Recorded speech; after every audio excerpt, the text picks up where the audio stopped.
end.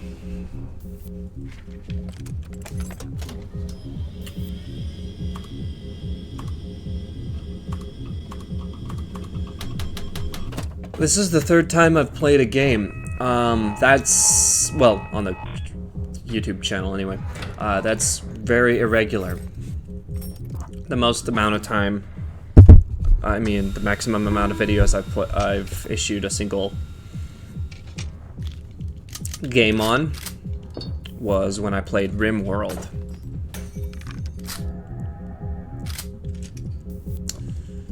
So I made a video on RimWorld, just goofing around, and then I made a second one.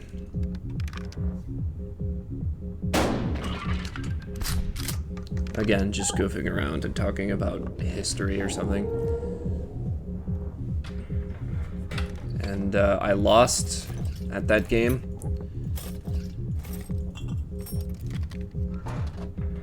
Because of heat stroke, because I didn't make dusters. So, yeah.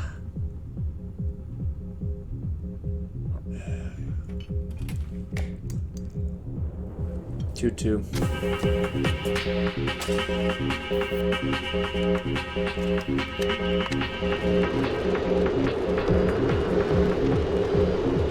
Alright. If I use too many items, it gives me a lower score, I think. But, you gotta do what you gotta do, man. Alright.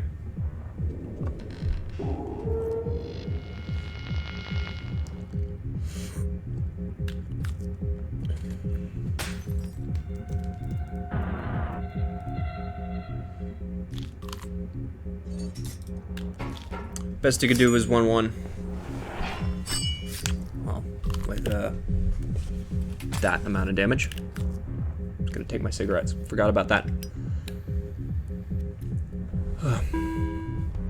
It only occurred to me when my friends actually looked at my YouTube channel and brought up the fact that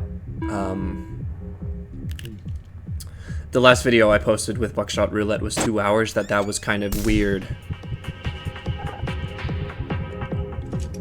I was playing this for 2 hours. Yes, I was. Getting to 300,000 at all is a very difficult task.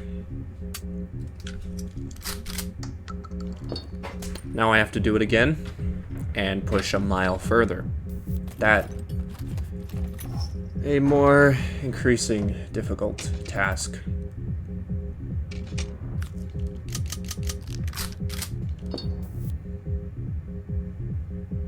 Two. I'm just gonna go ahead and do that. Expired medicine. There we go. Now he can't kill me. Still 2-2.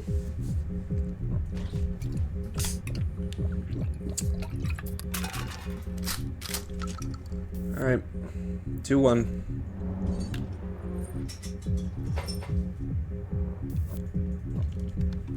I played D&D with them, my friends. There was, goodness. 5 of us.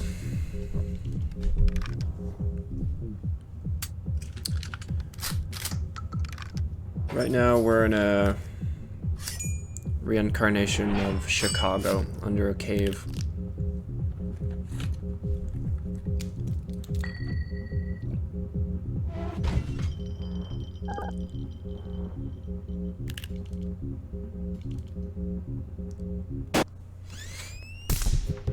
First, we had to go through the preamble of it, where we found a ghost, then we killed a minotaur, and then we arrived at a shopping mall.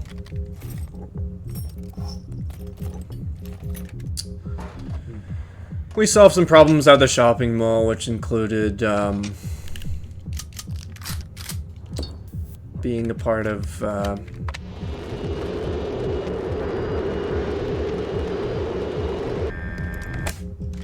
well, a terrorism scheme to blow up a Catholic settlement. I guess I've never really questioned why those existed, but they do. The church is prominent in the universe. After we did that, we had to take a ride to a place called the Neon. We nickname it New Vegas because the way the DM described it, with lights emanating with, you know, luminosity so far away, it only reminded me of New Vegas.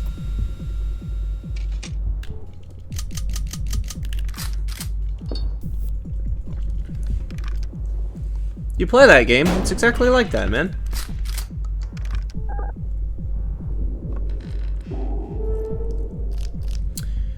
And so while we were there, we contacted one of our PC's dad, and he was like a hotshot there or something.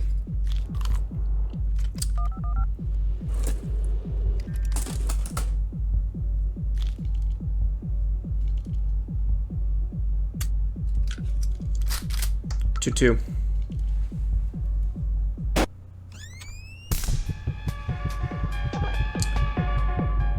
1, 2. Now we need to find 5 pieces of an amulet to unlock a door. And, you know.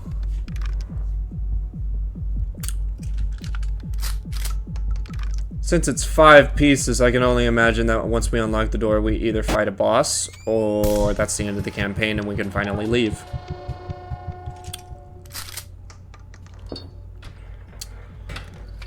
I made a campaign kind of similar to that, where you were stuck in a big cave system, and I was playing with Call of Cthulhu, you know, 2, 3 ideas.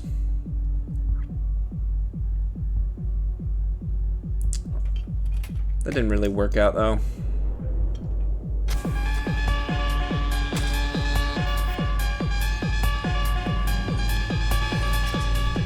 They wanted to level up and go past level 3, and they wanted treasure, and... Okay. There was this cool set piece of that there actually was an entrance out of this big cave system. There was actually kind of civilization there, except it was guarded. The exit, I mean, the entrance-exit system was guarded by this big guy. And,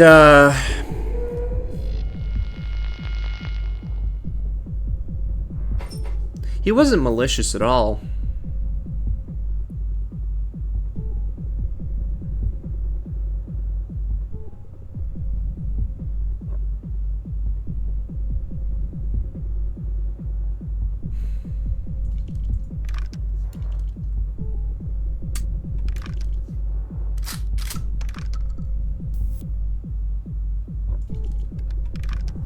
Probably a mistake. Probably should have taken the medicine there. Damn. Well, alright. Whatever. So what the big guy did to the PCs was that he just showed him his comic books. I think I established that he was friends with one of the Elder Gods or something. And, you know, the Elder Gods aren't really human-friendly. They just want to absorb their mind space or something like that, right? Whatever Lovecraft wanted for the Elder Gods to mean, or the Great Old Gods, or whatever it's called.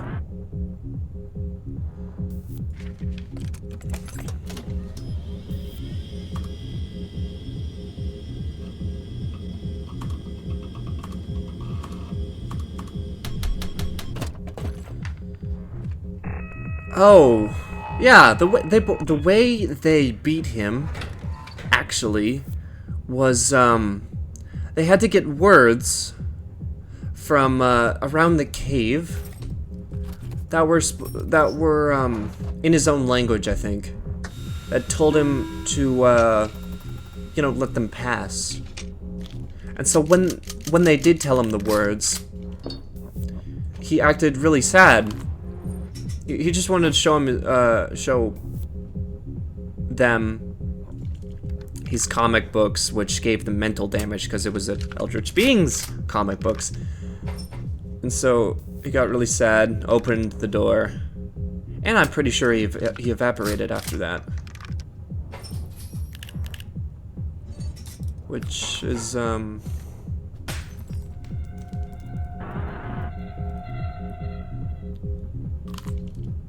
don't know, you can call that whatever you want. I like to think it's interesting.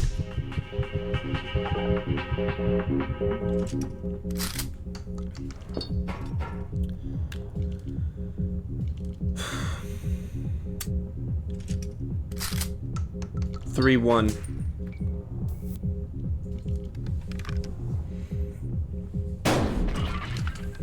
Two, 1.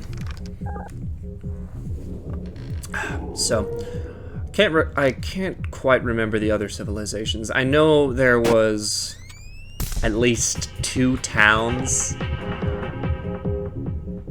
1, 1.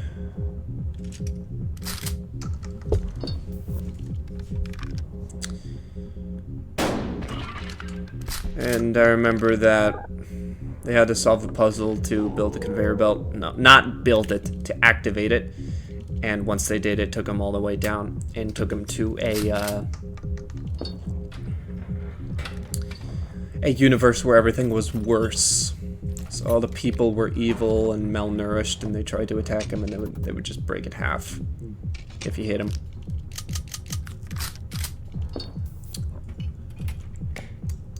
So my message there was supposed to be that there was still hope, even though they were trapped in this place. Not because the giant monster guarding the exit was malicious, but because he just had the mind of a child and the power of, you know, someone of an elder god, right? That's cool. I kind of like that dynamic.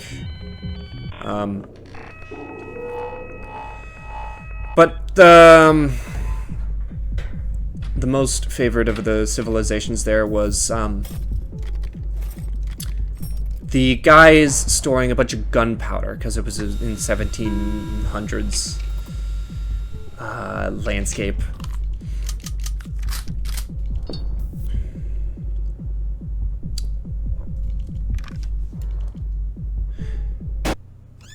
It was led by a Spaniard, you know, with the conquistador hat and everything, and he knew, I think, that the whole sending of the gunpowder to the guy and then they were going to try to blow him up probably wouldn't do anything. But he did it anyway, because what other choice did he have?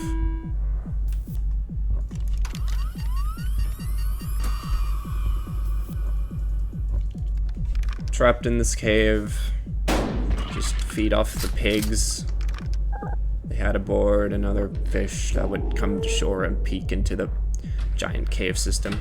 Or he could at least try to blow up the big monster. And so when the PCs actually went up to the big monster feller, I think there was this guy crawling just on his all fours, because it was just really heavy, 2-3, and he just died, I think, because of the weight of the gunpowder. Because they didn't have any horses. I mean, if they had horses, they would have eaten them by now. Because there's no food growing down in the cave other than mushrooms, and they're hard to find, right? So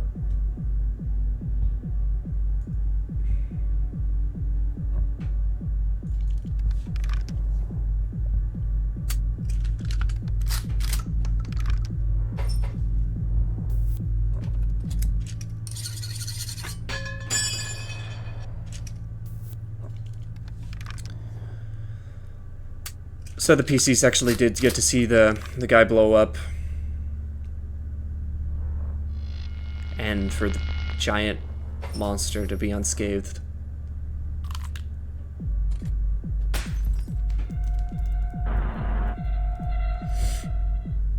Kind of boring, but that's what happened. Yeah, alright, so I don't have any talking points. Should have wrote them down. That's what happens when you play a game 3 times in a row. Kind of run out of things to say, huh? I'm gonna get floored by this guy in a couple seconds, because he probably knows that's, yeah, he's doing it right now. Took a phone, and now he knows the second round or something was, alive. Yeah, whoops.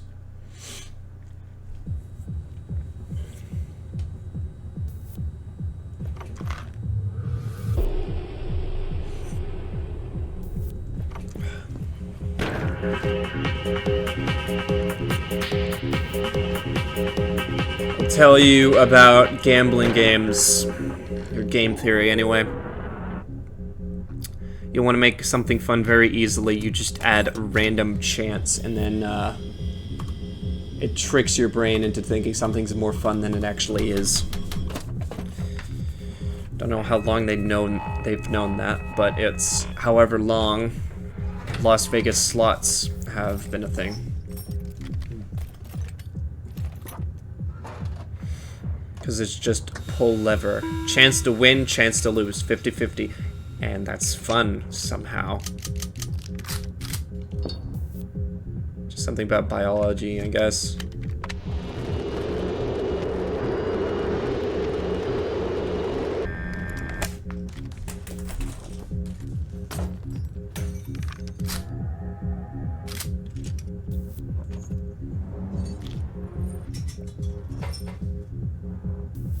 He doesn't have the ability to hurt me.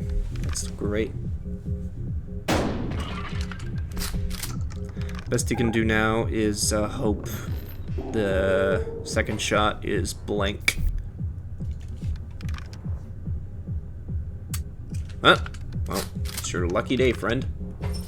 Not sure if the phone gives him the same answers that I do. That I get. Anyway. The most modern example of a pure RNG game is this. Yeah, now we can do nothing. Which is, my belief, a perfect balance between skill and luck, because they give you so many tools to manipulate it. If you get the right tools, you don't have to ride on luck. The use of those tools determine the good player and the bad player. I could elaborate more, but I think you know that what I'm talking about already. The other one, Metopia. Metopia is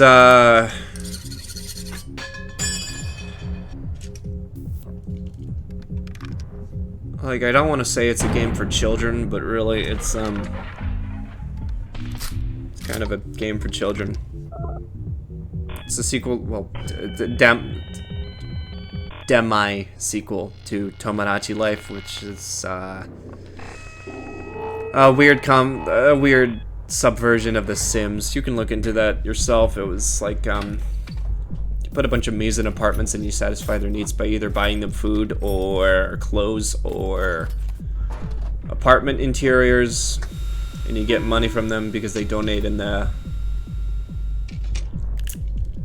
this big piggy bank.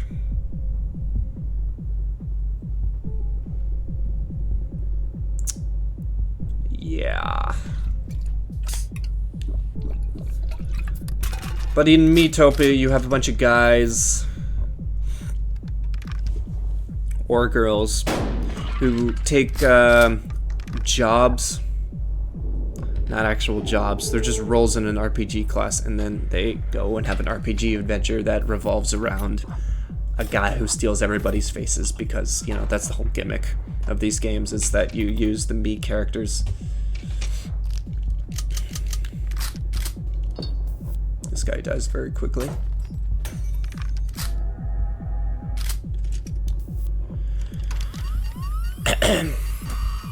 The amount of damage everybody does is heavily based on RNG. The skills your teammates use are heavily based on RNG. The monsters you encounter is not based on RNG. That is set. The prizes you get from the prize getter center, which in itself is gambling, are randomly generated. The prizes. How you win in the gambling center is also randomly generated. It's a lot RNG items.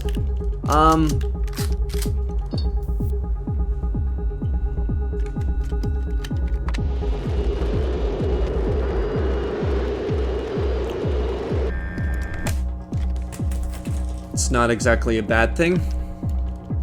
Real money isn't involved, so it's not really a bad thing. It's just harmless fun.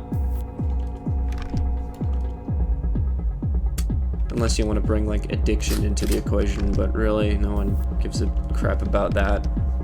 Unless it has actual physical effects.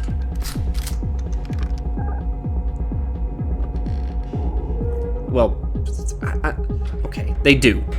That's a wrong statement. People do care about gambling addiction. Australia has at least a notable amount of gambling addicts. So does America, so does mostly everybody in the Western world. Whatever. Video game compulsion addiction is not very talked about in the media. Mass media, modern media, whatever. It was brought up in Extra Credits' video about game compulsion. But you find me another Extra Credits fan. Not an Extra History fan, alright? Very different.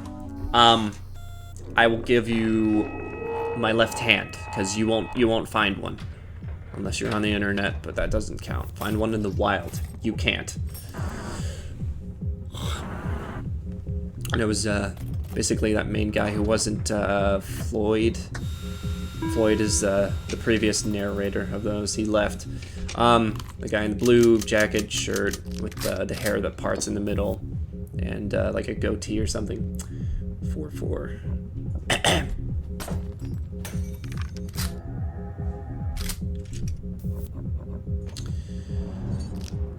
He had some friends that played EverQuest all day long. He liked playing EverQuest with them. And then life started to get more complicated, serious, enjoyable to him. So it's like, you know, he kind of got roped out of that circulation. Therein sort of lies the trap. I've watched smart, capable people submerge their lives behind the safe unreality of games when the real world tells them that all the things they considered good about themselves aren't worthwhile. When with all their intellect, their ability to reason, their willingness to doggedly pursue a goal, they still get dumped or lose their job or get served notice for divorce. At that point, they turn to games because games agree with them that those traits are important, that they reward them. Games reward people for exactly those skills. And unfortunately here, at least in the US, high school and college is a time where the world shows us just how little it can care about some of those things that we're most proud of. Luckily, things sort of changed for me at that point. There was a night where we were all supposed to go out to a movie, but me being too much of a fuck up at that point, I missed it. Perhaps unconsciously, perhaps intentionally. I missed the film because I guess I didn't even want to see our friends, and for some reason it just happened that the shyest, quietest girl in our group of friends couldn't make it either. And to this day, I don't know why I did something so uncharacteristic for me at the time, but I called her up and asked her if she wanted to go to a later show. By the end of the night, she was in my arms. One day, my best friend's girlfriend came to me in the hall and dragged me aside. She told me that the night before, she had been begging for him to come to bed, and instead he sat there looking at pictures of the new zones. By the time she was done crying against my chest and telling me how humiliating it was to not be able to compete with a video game. How she hated these things and the way she felt. I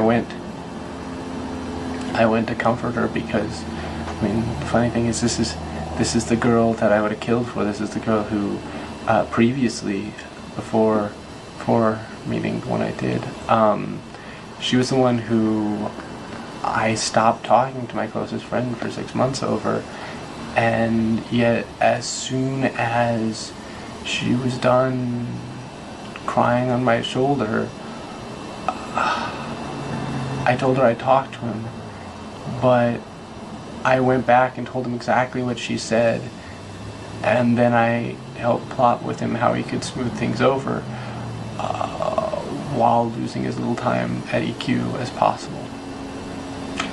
Why would I want to play EverQuest when I have a significant other or whatever? Maybe it was playing sports and it wasn't that.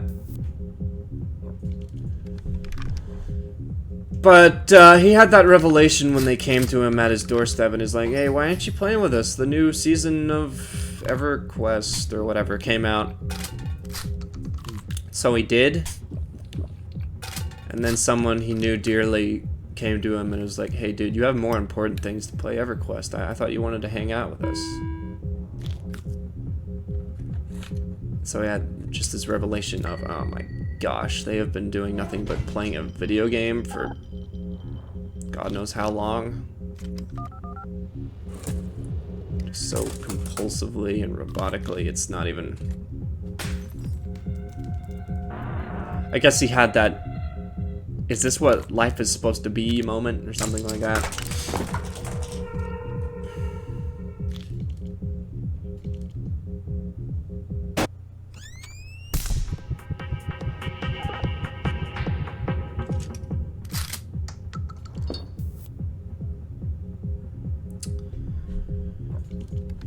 So, yeah. Yeah.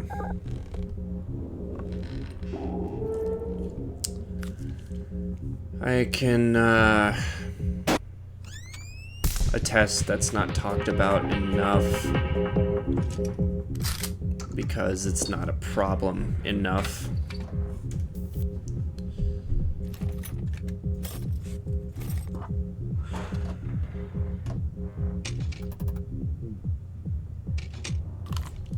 South Park did an episode about it. I forgot about that, if I'm being honest. They did that a long time ago, in like 2018 or something. The freemium game is based on 5 principles. Entice the player with a simple game loop. Use lots of flashing chickings and compliments to make the player feel good about themselves. Train the players to spend your fake currency. Offer the players a way to spend real currency for your fake currency, so they'll forget they're spending money. And make the game about waiting. But let the player pay not to wait. It's a surefire way to make lots of money. We understand micropaying, but can't the game hidden inside the charade just at least be fun? No. It has to be just barely fun. If the game was too fun, then there would be no reason to micropay in order to make it more fun. What's this? Your checks, of course, for 10 million American dollars each. So this is... everyone is doing this? Everyone is doing it! It's just the way things are going. It's the way things are going! Fifth shell? Okay. Thanks, dude. Definitely gotta remember that, not.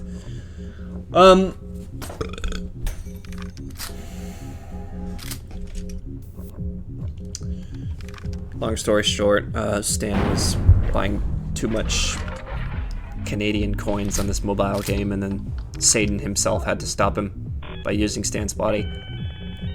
Very short synopsis of the plot, but there's probably more going on there that I just didn't watch.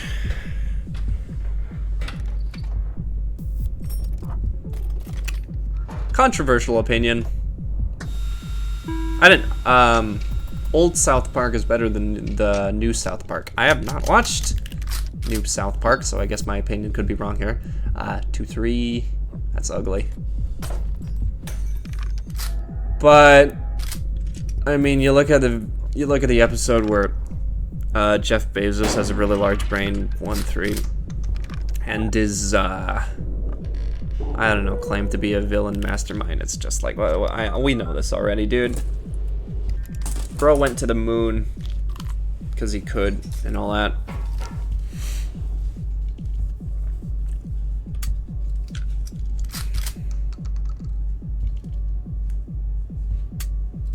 what that show has to say is just nothing anymore, because I guess the creators ran out of steam. What's it, a 1-2?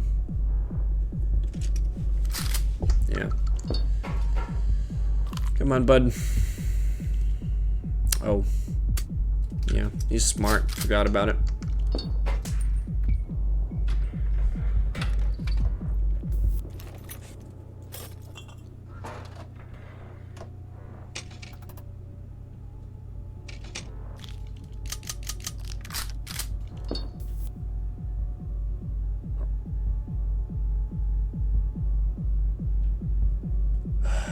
Okay.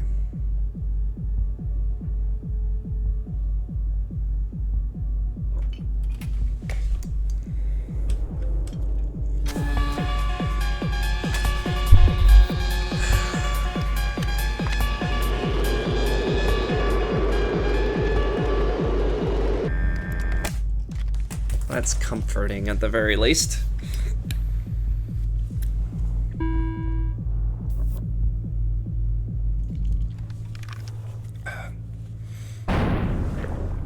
Yesterday I finished, as in put some liquid material on my end table. It looks like a crab holding up a platform. Not too much like a crab because it's made out of wood, and I'm not a very good carpenter or engineer. I guess you could say otherwise. I know how to make rivet technology, like screws technology, in Desktop Inventor. But I don't know.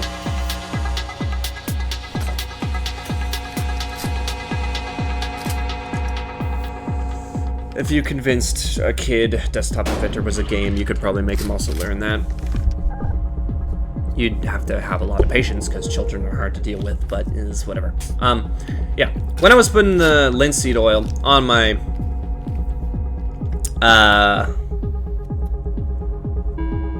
end table nightstand thing, must have gotten on my skin because now I have a bunch of raised red bumps on it. I looked it up. It's allergic reaction or hives.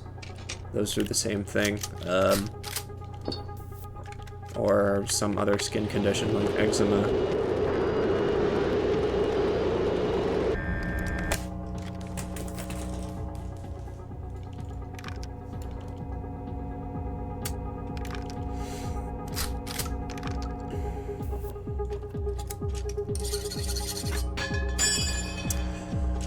I got this thing where once I process information, it has to have a kind of circulation time before it actually starts to make sense.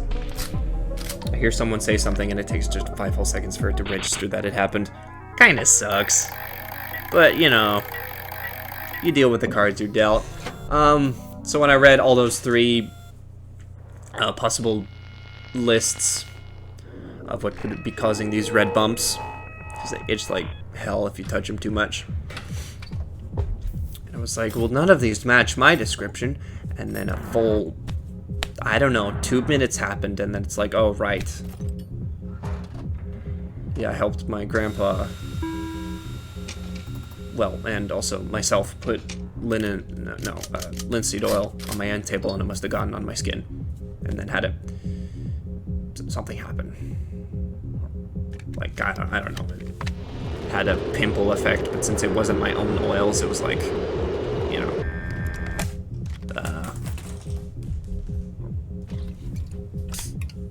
just got on there, and that's how the skin deals with linseed oil.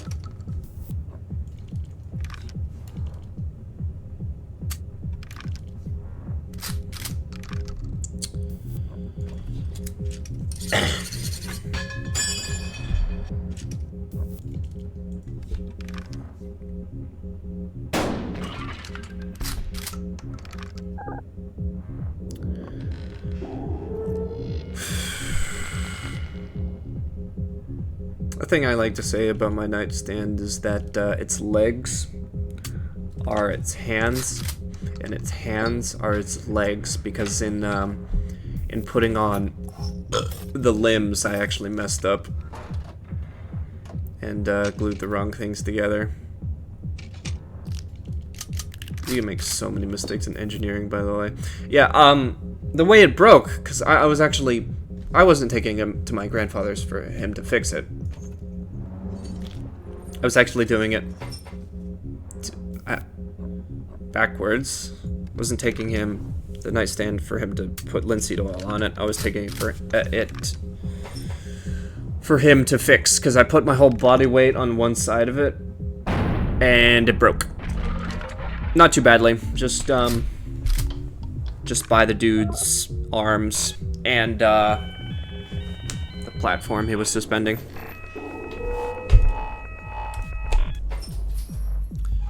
It made me think back too on how easy it would be to just look up information on how much how much force a wood piece can take before it breaks. And then that's exactly what I did in engineering class to try to calculate how I would do something. You know, how much mass I would need to give it for it to be strong. I just couldn't find the information, dude. Couldn't do it. You give me motivation to find it out now, I could. Enough time, motivation, you can do anything, right? We live in the internet age. People can learn how to make generators out of frigging twigs, but they don't, because that's just the will is not there.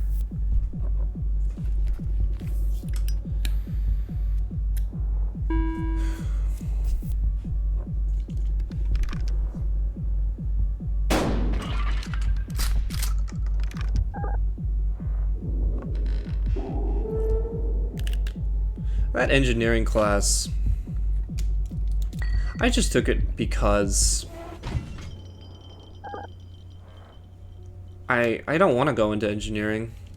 Well, I'm going into software engineering, which is a type, but those two things are very different, alright? One is, sits on a chair, gets fat and ugly, and types, and uses his brain. The other one does the same thing, but is actually smart, right?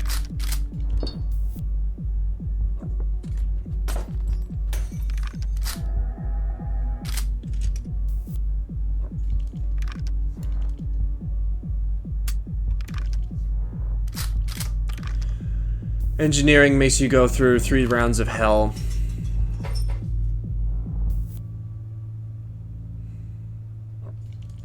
You gotta learn calculus, you gotta learn calculus 2, calculus 3, and who knows how much amount of math. And if you become a civic engineer, or literally any engineer at all, from, I don't know, consumer products engineering to all the way to aerodynamics engineering, if you screw up,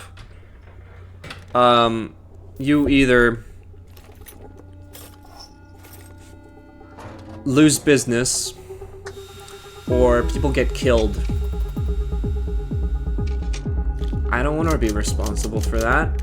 Yes, you have more people in it. You can just...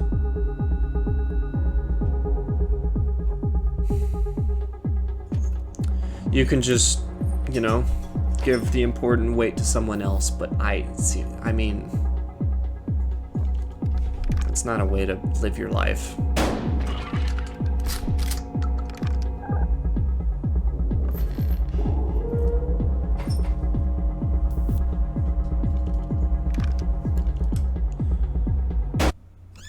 That's unbelievable.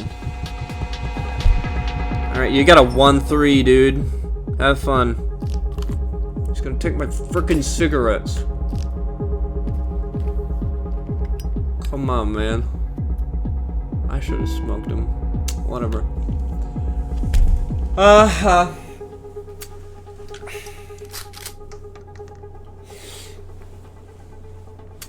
I'm mostly afraid of, the academics that it requires. Also, it's not fun.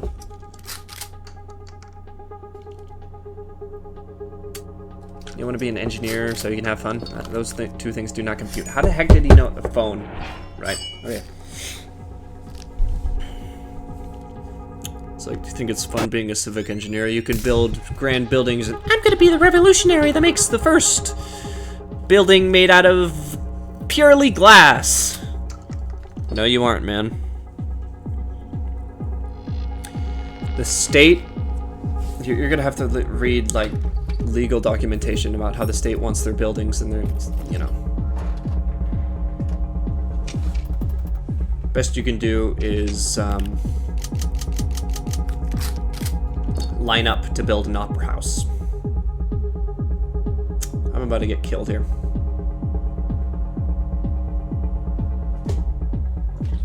I'm just gonna vote for apathy. I don't even know what to do. Yeah, there we go. What was it? 4-4. 3-4, so now it's a 2-4. Whatever.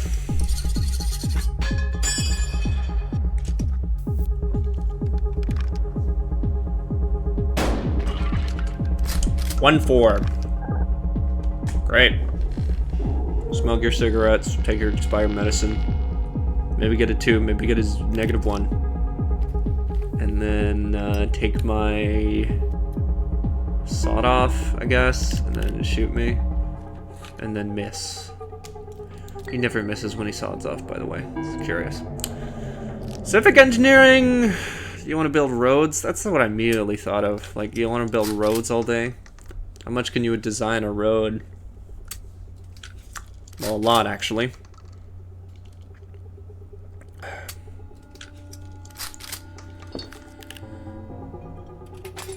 Oh my gosh, I called it. He's just way too lucky for his own good. Right, roads. Yeah, building cities is awful. You have to account for traffic way too much. You have to account for, lot values way too much. There's so many variables in city building. That's why they make games about it. Okay, that's a red herring. It's just extremely difficult, okay?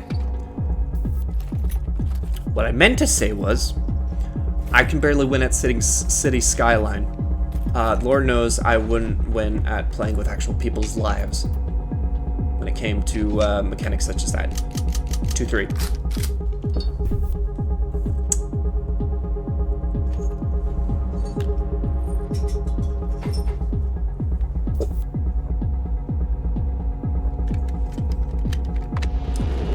But I really like my Engineering 2 class, mostly because of the teacher. He was a kind guy.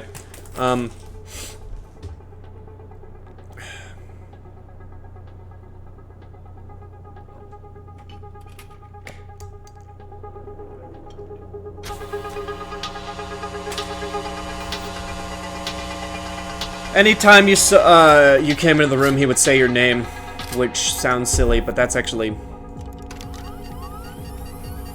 makes you feel special. He'd say your full name, not just your first name, your full name.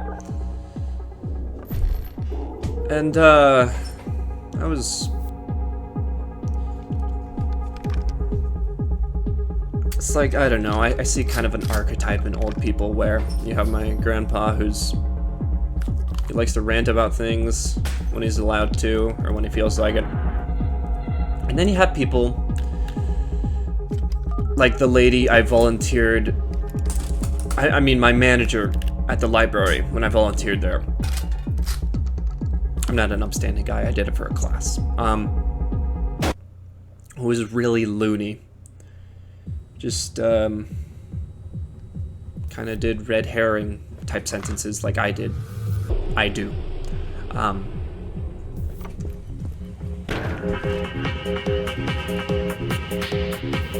I liked her more than that for reasons though. When I was looking at the globe, she thought the USSR would still be there. I was looking at the globe while she was talking. Kind of a bad move. Don't do that. Look at people when they talk to you. Thank you. And I checked for South Sudan because that was established in 2012, which is pretty recent, even though it's more than 10 years ago. It was not there, so the globe is not updated. That's fine. South Sudan doesn't really matter in the global scale anyway. I mean, you ask them, they'd probably agree. And she thought the USSR would still be there, which I found was 2-4. It was really charming. USSR was killed in 1994. 2-3. So, I mean, the globe wasn't that old. It was amusing.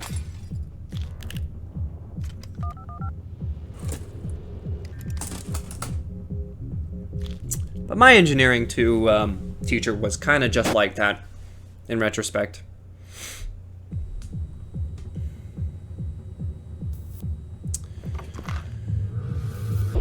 When I saw some sawdust in the woodshop room, because we were going there to see the equipment, because he was going to talk to us about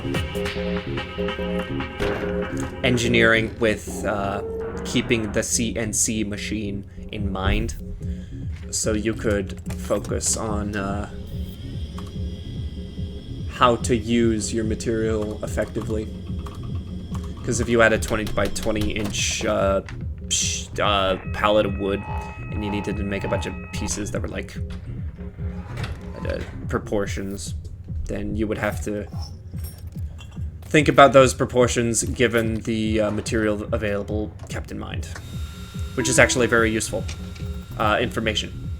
Turns out, because I watched a video later on that was said that not everybody was given that caveat.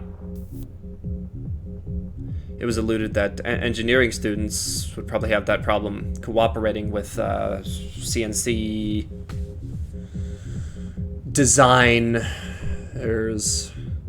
because you would have an engineering doc and then it would get sent to a billion people, and at the very last person would be the CNC doc people who would tell you if it was okay or not.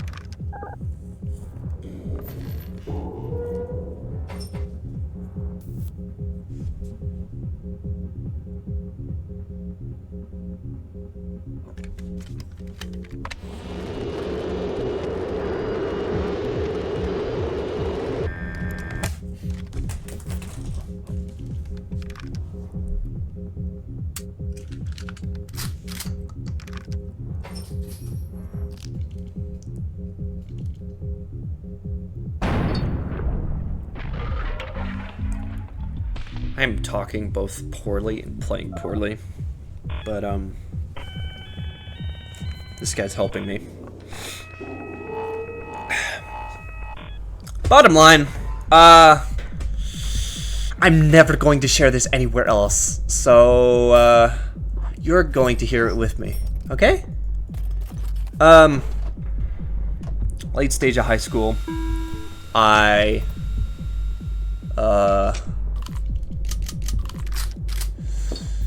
you know, this started before what I just said, but in my senior year, I basically had to join. I didn't actually have to, but I wanted to join the esports club because my friend who I was carpooling with was in the esports club, and every Monday he had to be there to practice for these Overwatch games. So I joined the club, and all the games around there sucked. Alright? Overwatch, bleh. Rocket League, ew. Smash, I mean, that's cool, but that sounds like a lot of effort. I played Smash, it's okay. I wouldn't want to devote a crazy amount of hours to it. And then they brought up that they don't have a lot of players for Hearthstone and StarCraft 2. So I decided, yeah, StarCraft 2 sounds fun. Knowing very little about the game. So I played it. Kind of the hard way. So I just booted it up and just tried to learn via osmosis.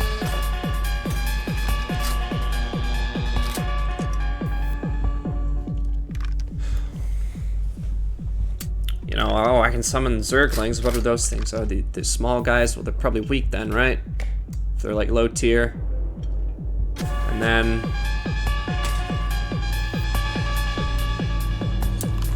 I looked Ultralisk. Oh, well, if it has Ultra in it, that means it's pretty good. And so I just took that path of, oh, I'll try to make Ultralisks as fast as I could. That got me pretty far for some reason. Kind of a good strat somehow. If you're a newbie league, like I was. And the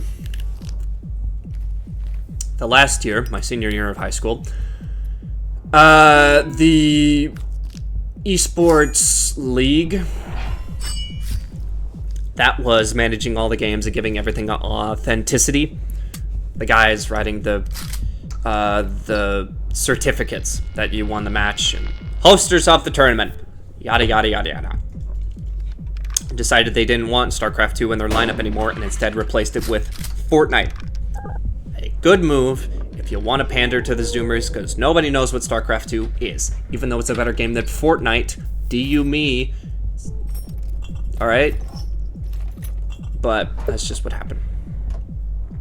As a consequence of me joining the esports league, I had to be introduced to everybody in there. Best way to do that, Discord. Pretty obvious, alright? Discord's the best way to manage your group chats, because you can send people links and downloads and files, and yeah, right? You know this.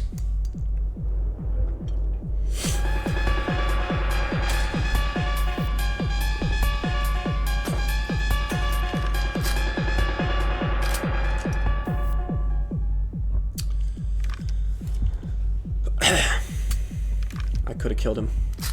Whoops.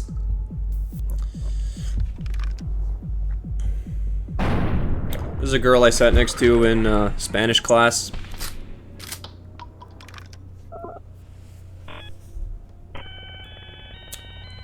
You can already figure out where I live, so I'm not going to give you any more information than she's a girl.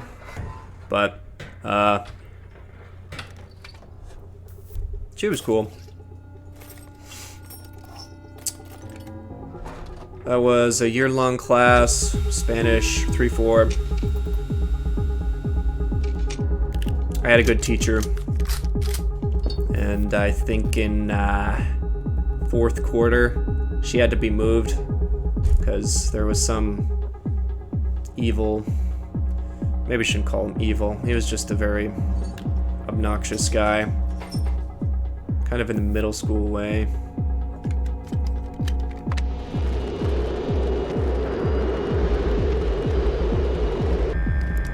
Really sad, but you know, what are you gonna do, right?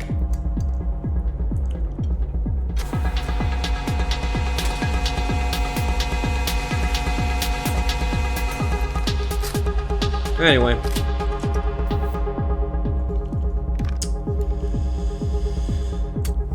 I saw a Spanish 3-4 girl in the halls sometimes. She was heading towards the gym while I was in my Engineering 1 class.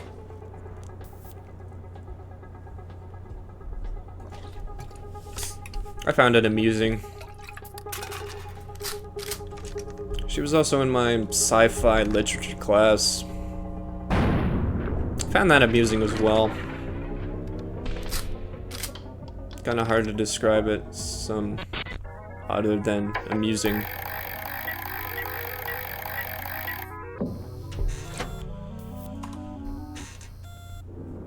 Kinda makes it sound like it has a lack of depth.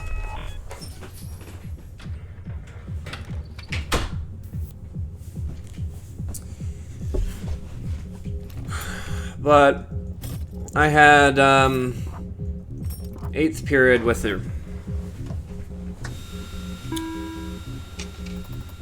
third and fourth quarter, second semester. In advanced creative writing. That class was terrible. That class was awful. Either because she was in there and I had a crush on her now, and that made me nervous, or because the teacher was a ball of anxiety. You saw that happen, you said nothing. How could you do that to me, man? But yeah, the consequences of that story is that I was in the Discord, and guess what, dude? Guess what? She was also in the Discord. Yeah, man. Junior year, I saw her playing Overwatch, like 2 seats away from me. That was crazy, right? Yeah. So, one day, I think it was about 2 weeks into second semester or something like that.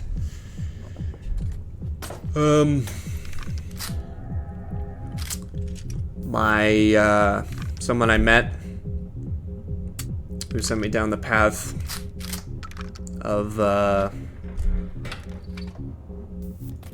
damn, I'm playing poorly. Whatever. She was a whole nother thing, alright? I had her number. She sat by me in lunch. We don't have to talk about her right now, but she told me, hey, don't go outside. There's I don't know. You got heavy winds or something. That's like a neuron flashed in my head. I'm not gonna remember any of this information. This game's lost.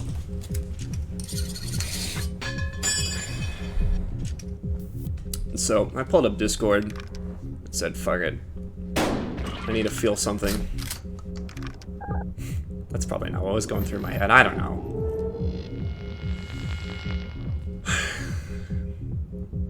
I can say one thing and mean the other.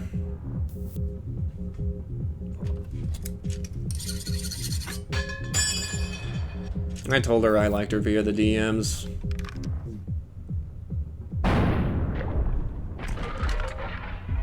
After that was a mess. Long story short, I wussed out. Never wuss out. Never. Okay?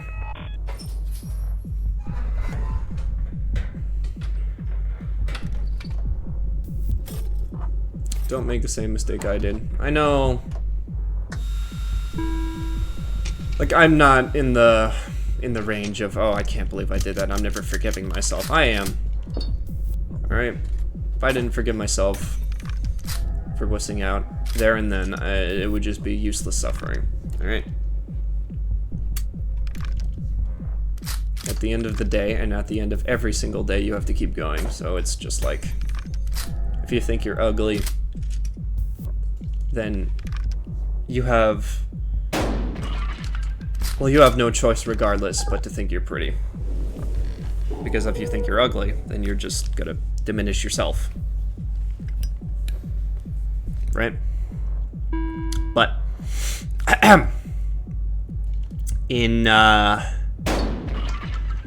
July of this year, maybe not, May, yeah, maybe at the beginning of May or something, I remember what she said in class about how she had Instagram and kind of a passing comment. Because we were saying, oh, something Instagram. How many of you have Instagram? I said yes. She said yes. Some other people said yes. I can't remember. I can remember the people. I can't remember who said what.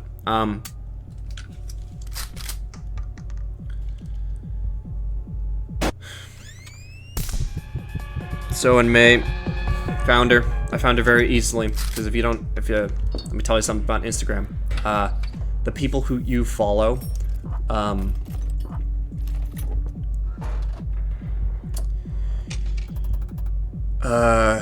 people,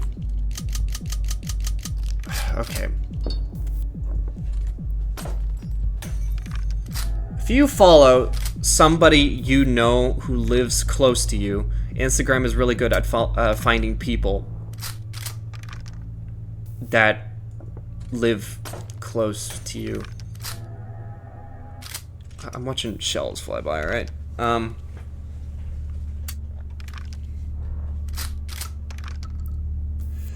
Thanks to the friend network of friends following other friends out of their own volition, you can easily pinpoint that their location, what, I don't know, man, alright? I knew a person who was following her, Spanish 3-4 girl, somehow, literally don't know how. Just, I was following people random day, and I don't know, whatever. And I found her account, and this isn't technically internet doxing because it's such a broad name, but it was Paper Cranes.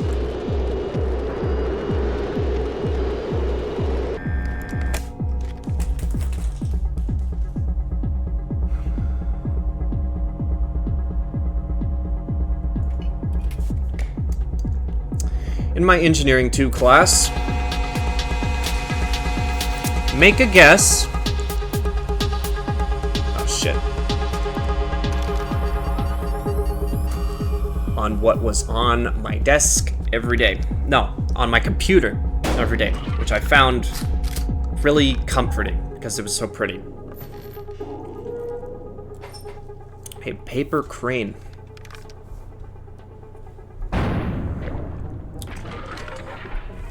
Guess what was in her major in her bio?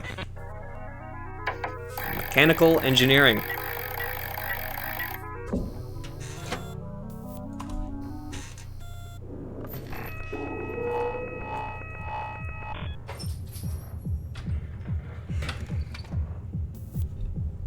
It's like two things that don't have anything to do with each other suddenly converge like DNA strands. Her and the paper crane that I found really amusing on my computer and engineering class every day, and they suddenly converge like DNA strands, and you start to, I don't know, it's like a painting where you suddenly start to realize there's colors behind the colors or something.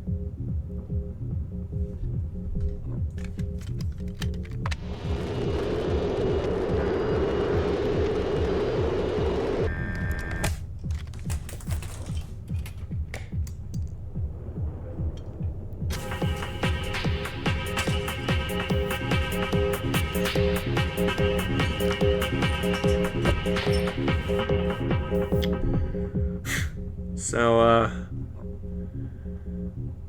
you know, 2, 3, yeah.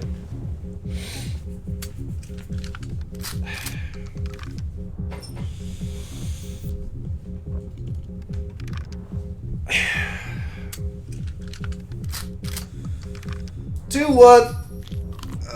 That's alright, buddy. You can kill me. I don't care. I got all day.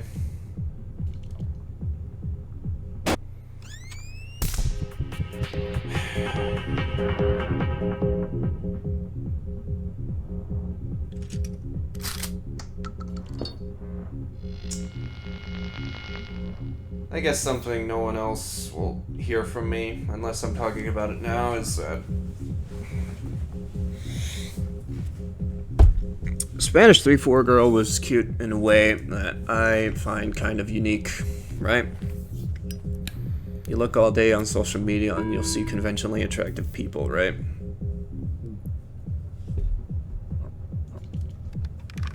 And I've been conditioned by watching that documentary about how social media is the devil over and over, like 3 times, maybe even 4 times in my high school career, and I'm just thinking, these conventionally attractive people are not real, bro. They're not real. They're not human. Bunch of digitally digitally manipulated faces to say I'm perfect. And it's like, perfect people don't exist. You're not fooling me, lizard human. I'm beyond you. I'm beyond your tricks.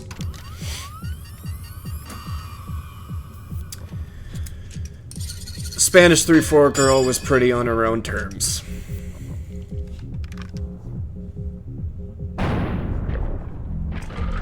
She just put her hair in a ponytail, and that's literally it, bro.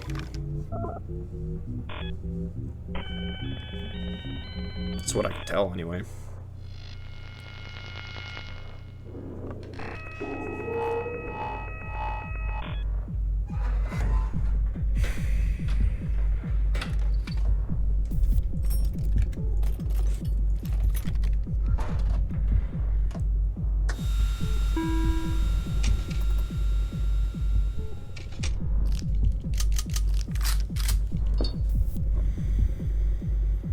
One, two.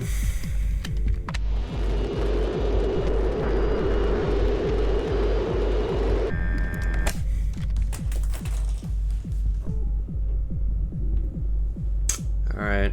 Well.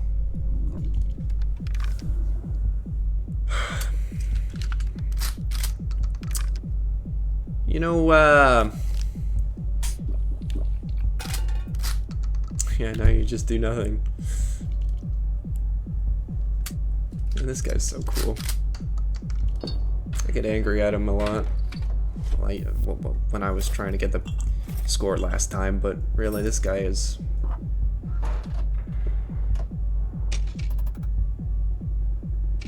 I guess it's because I'm talking to him about stuff I wouldn't normally. Kind of feels like a best friend, you know?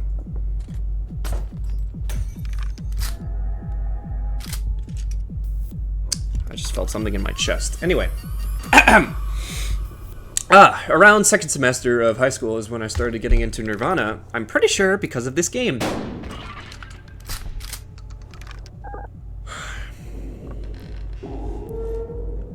I got my basement flooded for the second time. Had to, you know, bail out water coming in through my basement door, through the crack underneath. Over and over and over and over again, like a sailor. Right? And then for 2 days after, I had either sores or muscle got pulled or something. It's terrible. We had to get our basement fixed. Carpet, you know, it wasn't replaced, thank God. It didn't get that bad, but it just had the mold dumped, no, sucked out of it, and then it had to dry. And it ended up with me changing rooms to a place that has less light. And I want you to think about why I want less light. I want you to think very carefully. I'm not going to tell you the answer. Just think about it. It's like a little game. And, I just saw 2 memes. 2.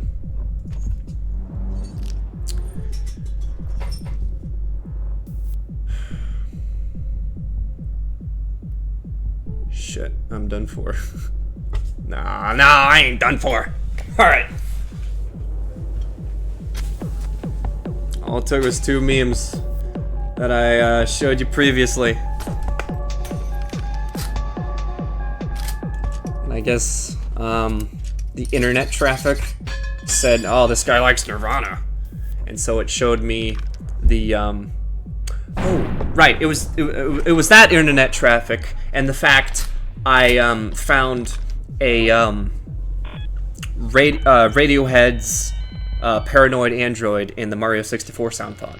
It took those 2 internet traffic elements and combined them, and it sent me the video of Nirvana's Nevermind in Mario 64 soundtrack by Something Is Real.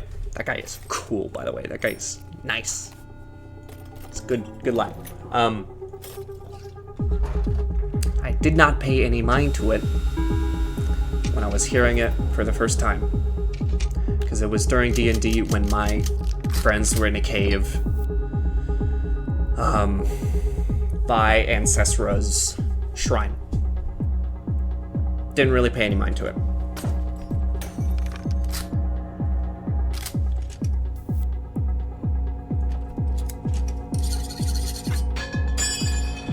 And then I guess I went back to it.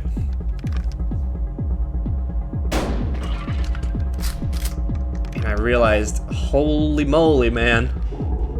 This is the best thing ever.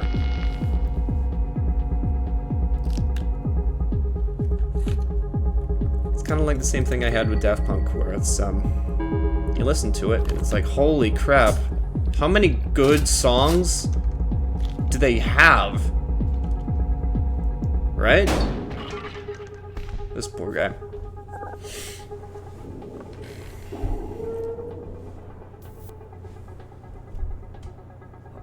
Literally, not paying attention.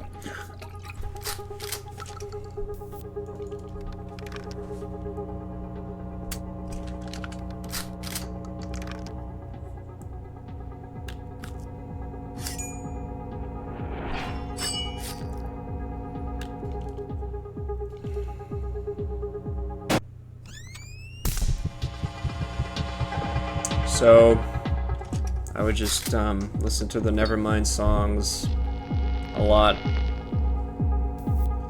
You know, a moderate amount to make sure they didn't get old. You gotta be careful, right? Don't listen to the same song twice within a single day, because you have a chance of just ruining it.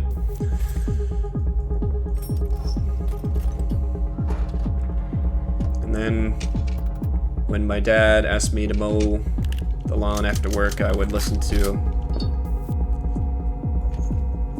In Utero. You can barely hear it when you're mowing the lawn, but you know, it's still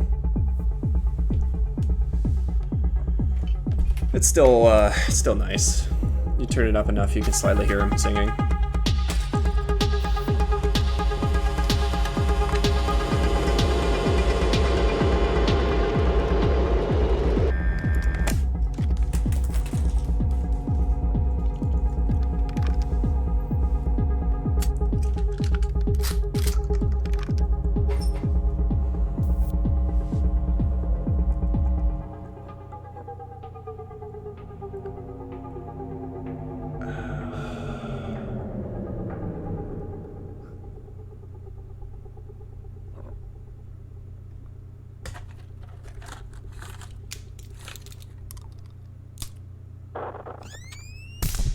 I could have done a calculation there, I just didn't.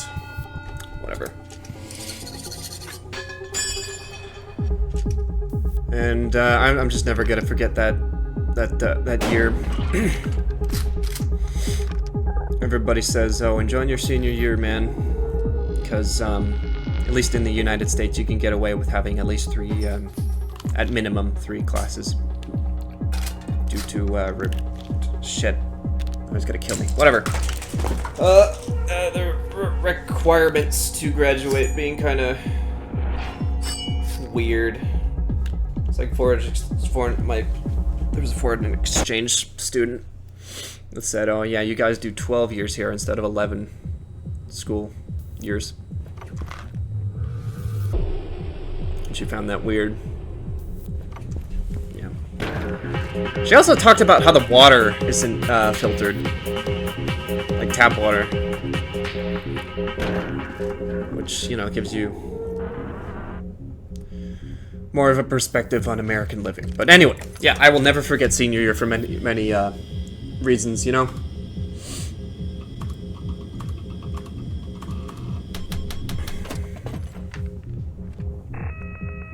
The triumphs of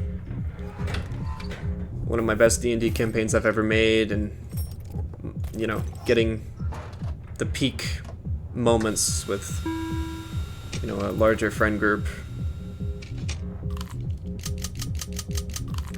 The tragedies of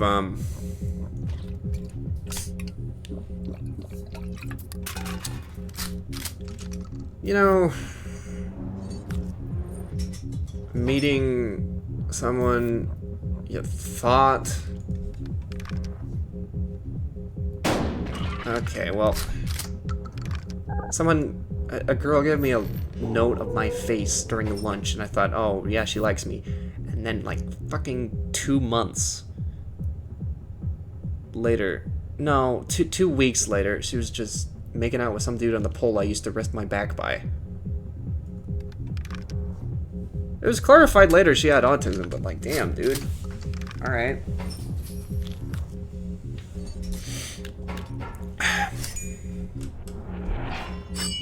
She really messed with my head.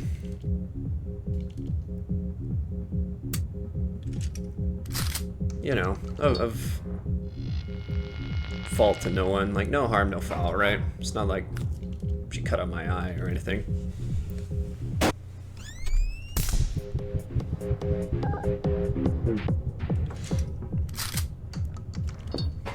And then, that story I told you earlier.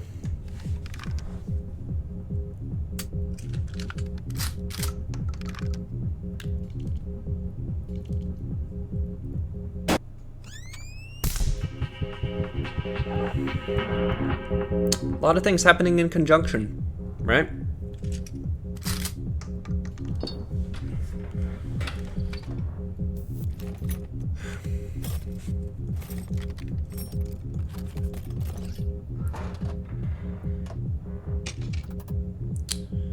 Two.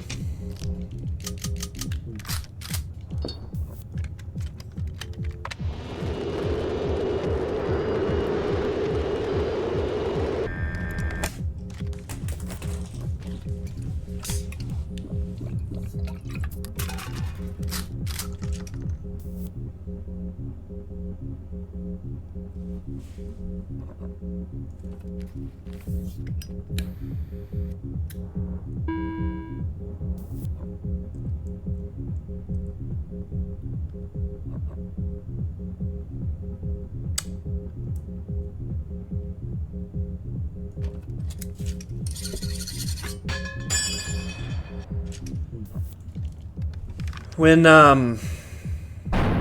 my basement flooded, I played a lot of GTA 5 with my brother. I did previously in my old room. And I was really impatient with him.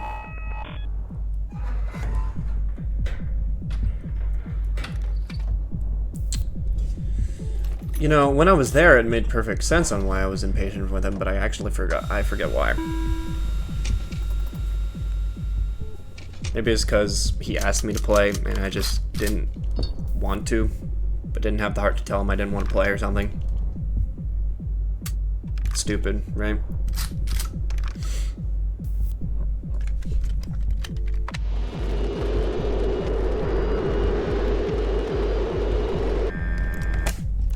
Two for cell live round. But I don't know, the consequences of that and the consequences of him being a kid, something about children liking something, they just learn it really fast. I don't know why. He got really good. In fact, we played the Doomsday Heist Part 3, which is really hard. Probably the hardest mission in the game. Me and my friend, I've grown up with, we played that. He died. He must have died a million freaking times. It took forever. All me and my brother had to do, we only had to do it 2 tries.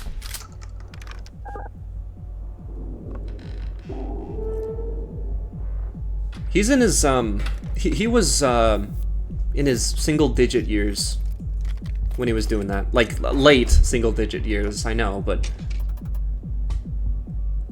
he was better than someone, like, twice his age.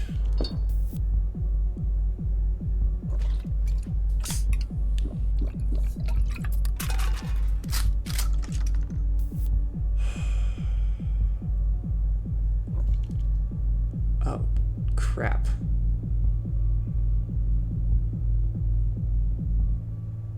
Whatever. Who cares?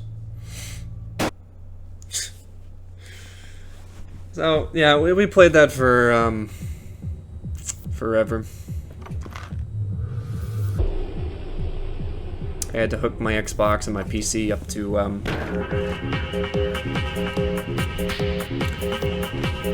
the same monitor, and every time I wanted to change from PC to Xbox, I just had to change the USBs, where the USB was going.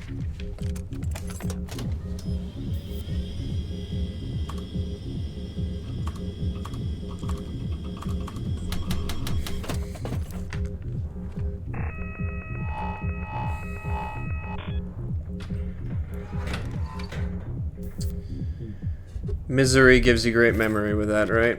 My basement is flooded twice, and I remember the first time,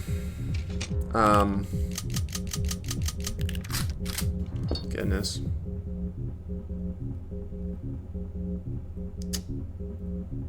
First time it flooded, I don't think I was there. Yeah, I had to go to school.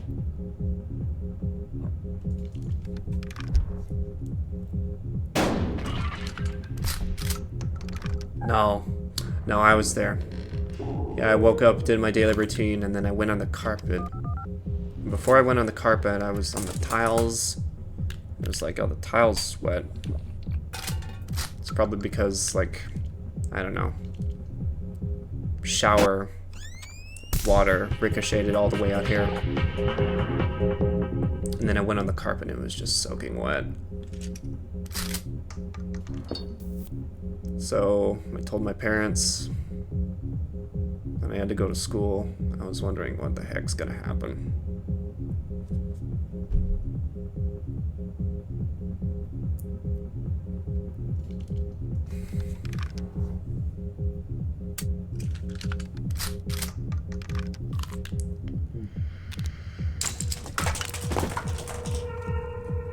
It's either they or me moved all my stuff upstairs.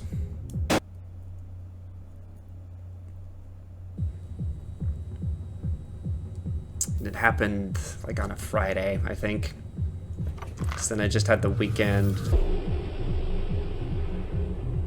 And then I asked my brother, hey, you want to play a game? And then we played co-op and then versus Plants vs. Zombies, because that's something you can do on the Xbox version.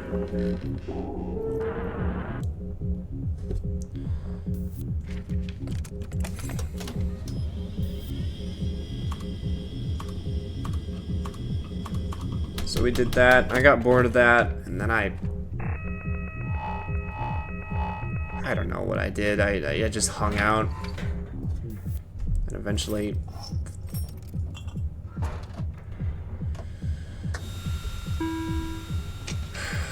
thought, oh yeah, well I have to hook up my PC at some time, so I just did that, and I think I watched the Vulcan, which is weird because I'm just getting back into that guy. He reads SCP entries out loud, so he does it in a very interesting way. He knows how to make moods about his videos. Not everybody can learn how to do that, you know? Well, knows how to do that.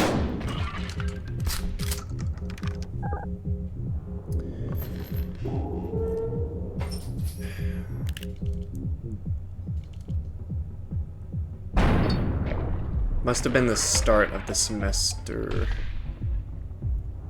because after that, and it was terrible, because I had to go through computer science applications, AP version. Don't know what the regular one's like. I just took the AP version.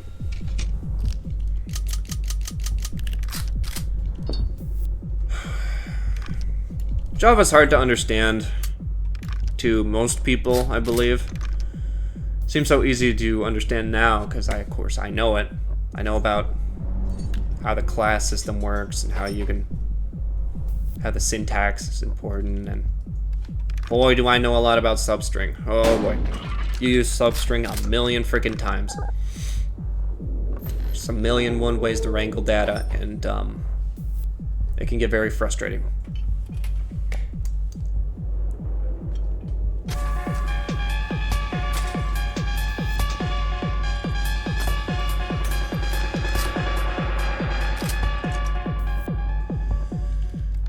I just had to squint at my computer screen on my knees, I think, while light was just piercing through my brother's windows, because he faces east, maybe east or west, whatever, you know, east, west, whatever. I just got so fed up with it one day. I can just remember me making a noise like, ugh. And just going full on my knees, not one raised, just shins touching the floor. Checking the clock, remembering it's, looking at it like it's 8 p.m. Which is not something I usually did. I didn't usually do homework until 8 p.m. So I do it straight when I come home. I'm not like my sister. She does the opposite. She just does it the day before, like a lunatic.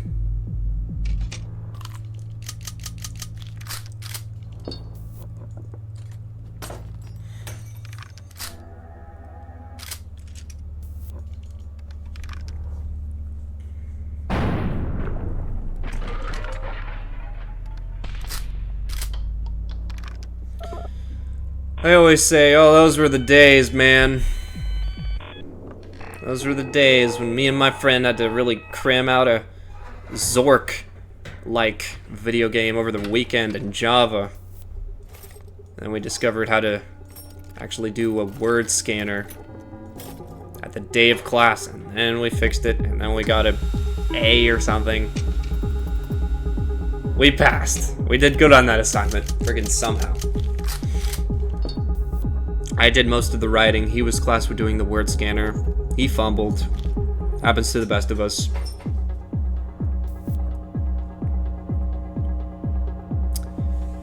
His whole mistake was not realizing index of existed. Just index of, and then a string, which is words. It's -1 if the string is not present in a block of text. If it's greater than -1, it is present. So all you had to do was pick if index of freaking are you sleeping is greater than -1, and then you would trigger next scene. And you would have this whole algorithm about what the player could do.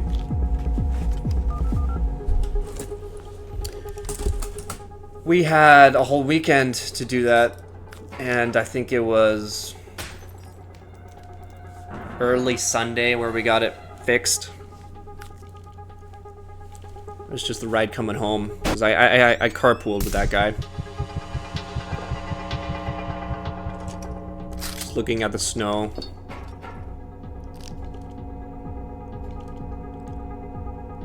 And maybe it was before, maybe it was after, but Lose Yourself Dance by Daft Punk was playing.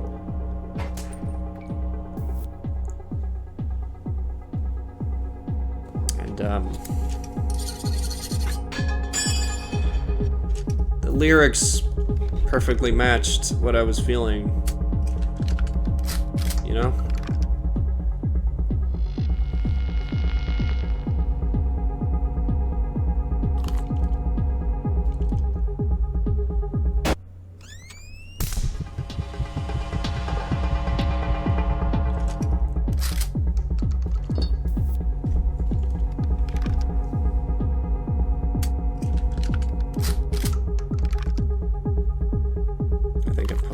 I think I picked a poor time to play this.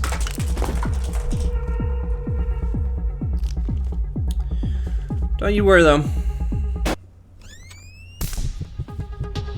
Even if this is 4 hours, or it's not gonna be a multi-parter, it's just gonna be 4 hours.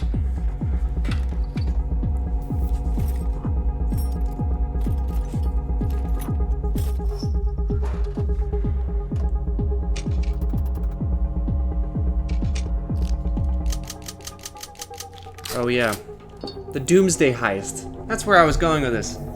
Yeah, at the very end of the Doomsday Heist, Lester kind of takes an out-of-pocket comment and says, "Oh yeah, I really do miss high school." And I remember thinking at the time, I will be damned if I ever have that opinion about high school. So I remember thinking, yeah, this is terrible. I mean, it's not like the future's any worse, but this is terrible. I mean, future's any better. And then now I do. I wouldn't go back there. I wouldn't take any more years of high school, but yeah, it's... At least you know what you're dealing with.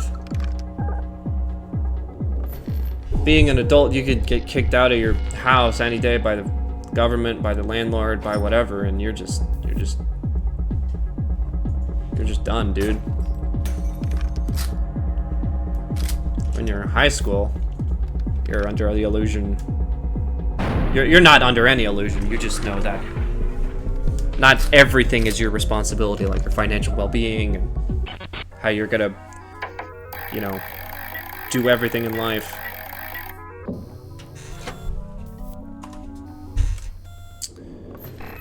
But you're just smart enough where you could theoretically do that. You know how to draw competently. You can learn every skill you want to. You want to.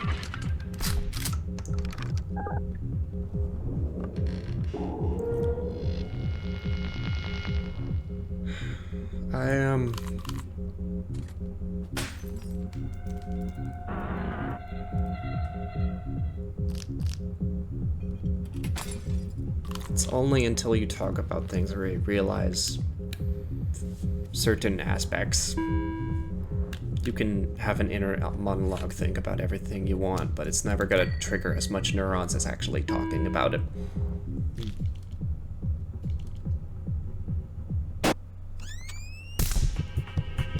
Because I got into Daft Punk around the same time my basement flooded for the first time.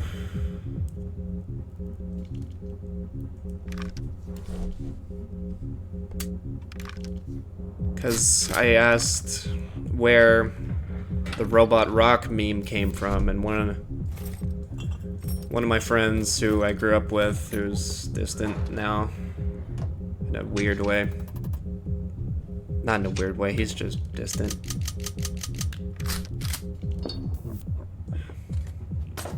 He showed me the link.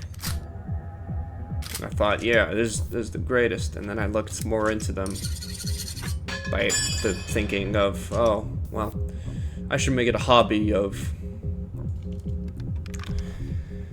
looking through an entire musician's discography. You know, all they have to offer. So I did that with Daft Punk. It was like, whoa. You know?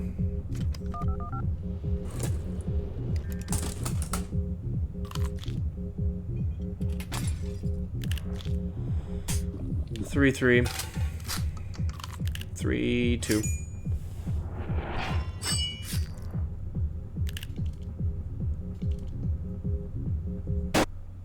Yeah.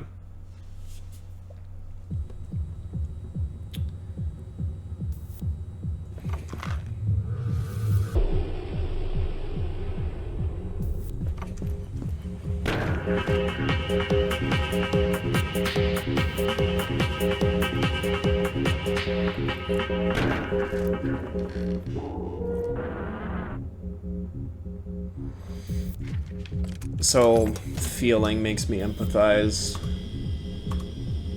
with people writing stories about their lives. Just the little things about their lives, you know? Like the song Brown-Eyed Girl, right?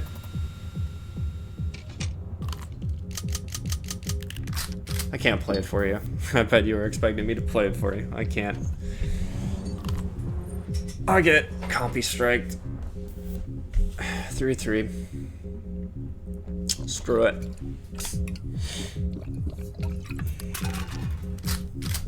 Yeah, 3-2. It's talking about transistor radios being down at the lake, maybe. I don't know. Something about a girl's hair, and then about her eyes.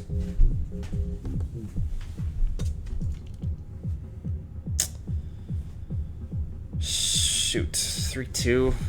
No. 3-2-3. Maybe. Yeah. 2-2.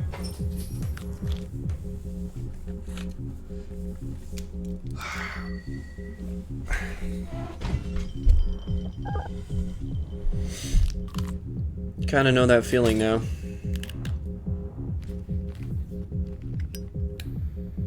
Recent reminiscence.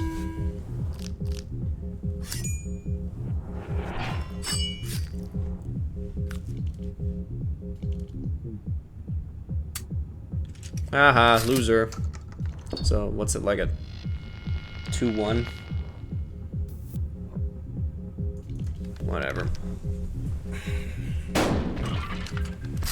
I got a one-track mind, dude. Maybe like 1.5 track. Come on, miss. Alright.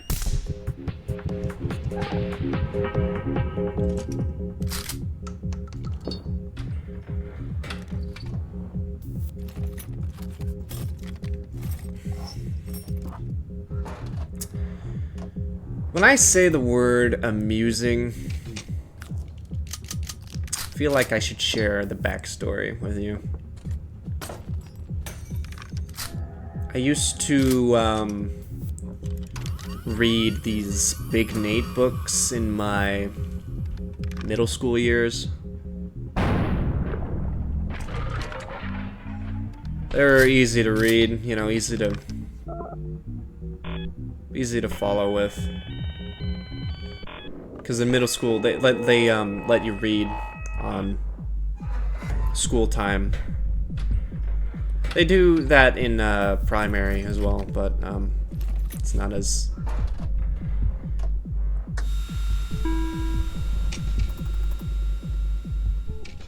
Well, I don't know. You have less time to do that because primary. They really just cram information in there that you... It's just not... It's not functional. 2-4.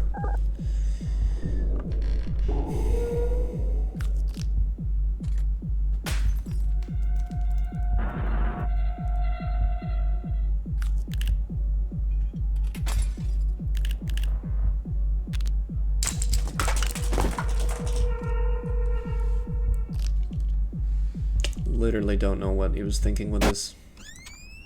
Guess he had a phone when I wasn't looking. Should have taken my cigarettes, man. Alright, 1-4.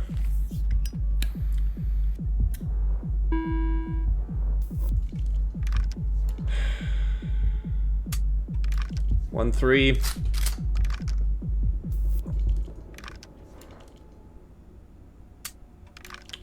One, 2. Read it.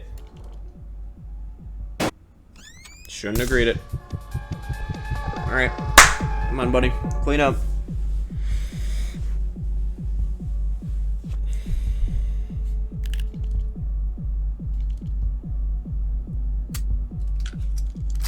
Anyway. When I read those Big Nate books, it was not laugh out loud fun. Oh. Laugh out loud funny. It was more like if laugh out loud funny is a 1 on the funny scale, right?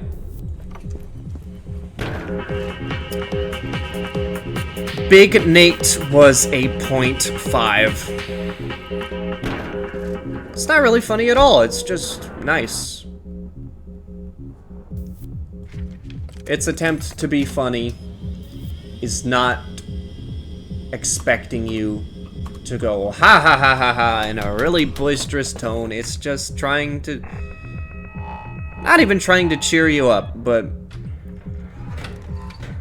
just showing you something that's interesting and has kind of a comedic value.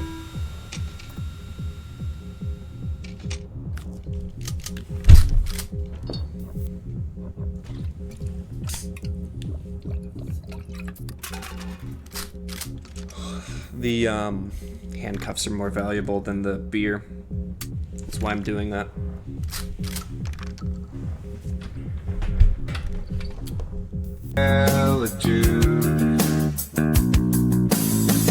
Okay, I'm probably gonna lock in more, because, not because I want to, but just because I ran out of things to say.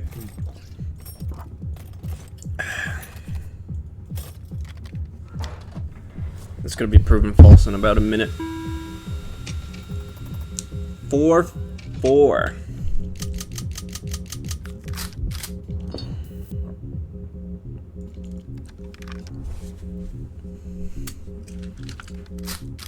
Four, 3.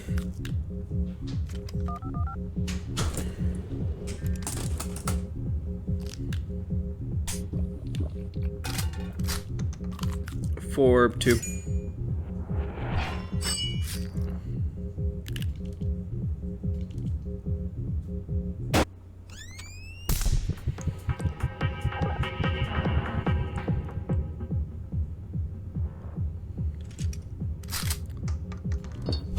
Three, 2.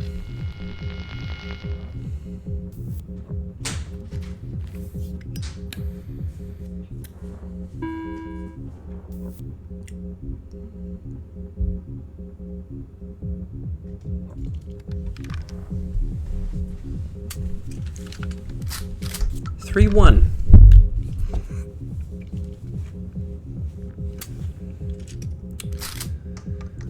Three, 0.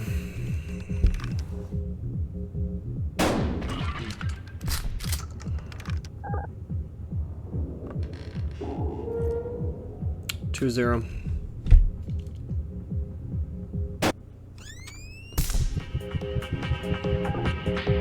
1, 0.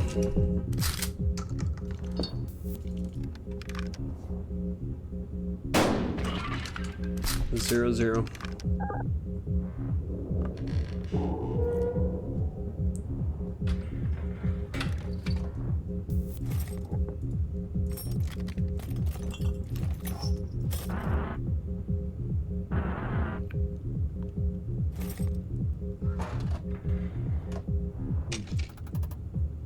Three, 3. You're dead no matter what, Holmes.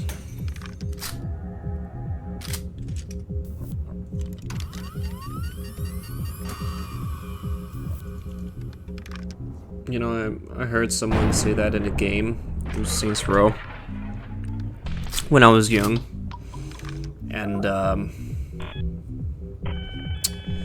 thought, I didn't really know what it meant, so I asked my parents.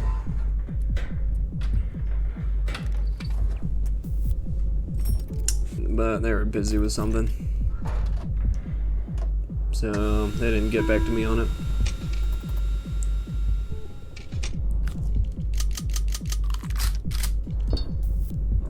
It'd be like that sometimes. 2, 3, 2, 2. Hallelujah.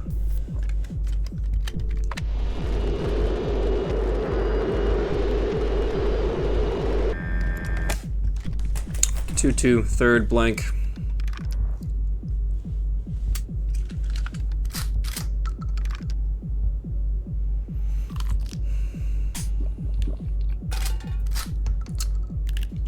1-1, third blank.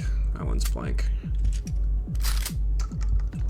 Thank you very much.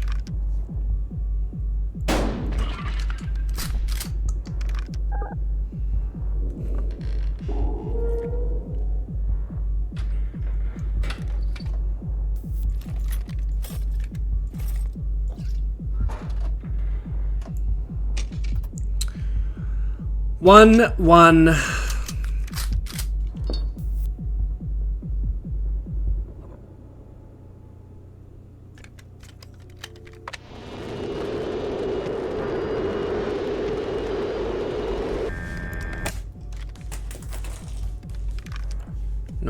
No more cornbread for you, sir.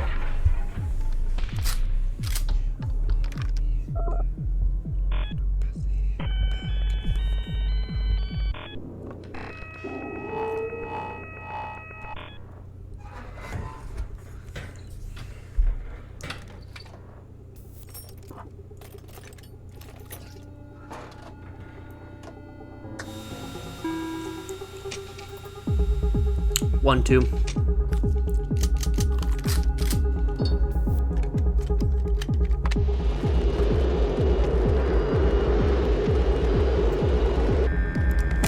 Okay, he can't hurt me with this information, so we're just gonna shoot him and give him the bird. Lovely, innit? Oh. Yeah, okay. Yesterday and the day before that, I've been just non-stop going on to Xbox looking for group hosts for Dead by Daylight. There's a lot of British people and a lot of girls. I guess, listen, from my demographic, in the 2010s there were not a lot of girl gamers. I guess that's changed now. 3, 4. Don't know what caused it, but you know, that's how it is now. Maybe it was like that to be in the beginning. Whatever. 3, 4.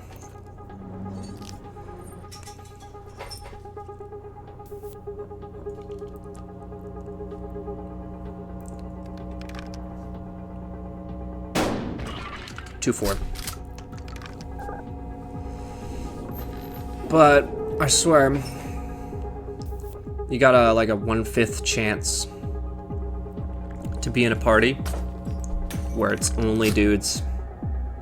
It's kind of weird.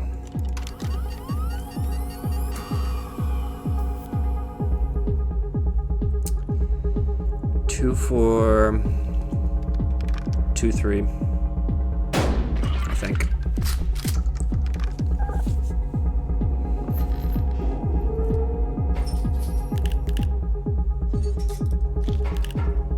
I just have to hope he doesn't hurt me too badly.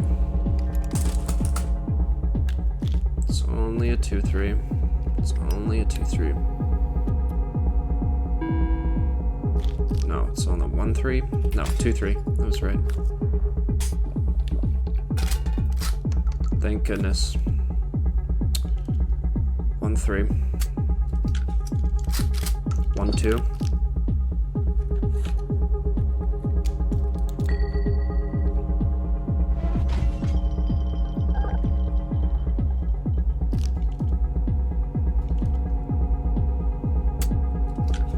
One, 1.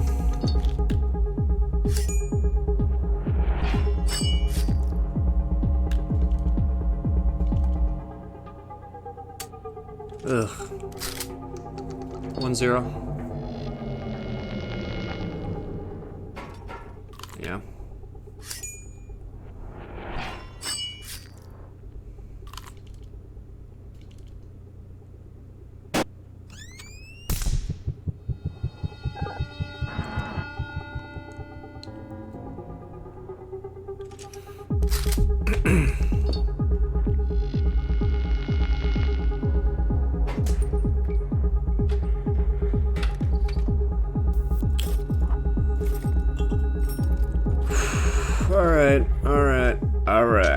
Alright. 3, 4.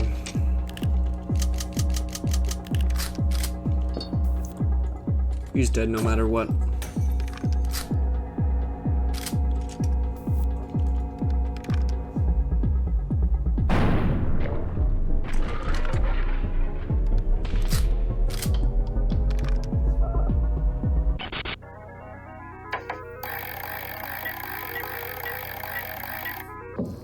Oh, you can do better than that. Come on. Alright. Strap up, lock in.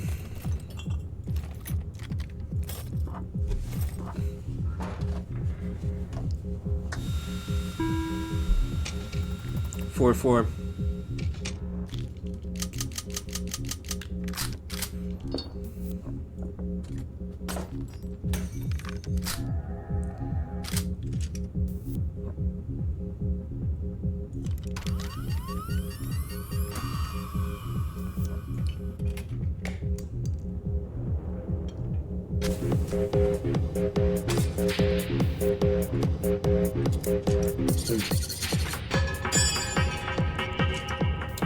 Four, 3.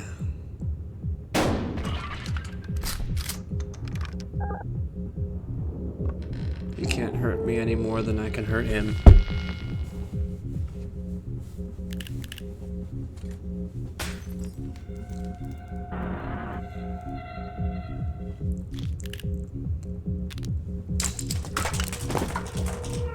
Four, 2.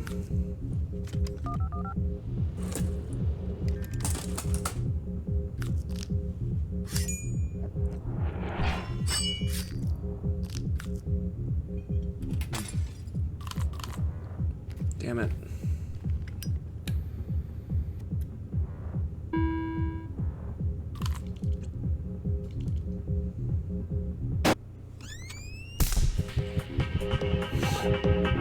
Four, 2. Oh yeah, I was wrong. He might have me on my toes. Okay. 4, 2. Alright, okay.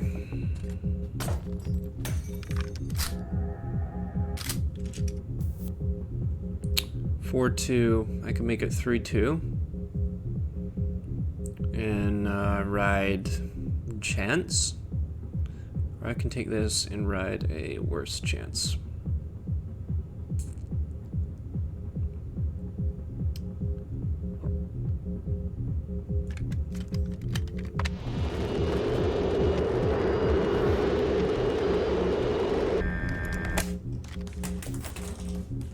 I really gotta learn my lesson with those things, man.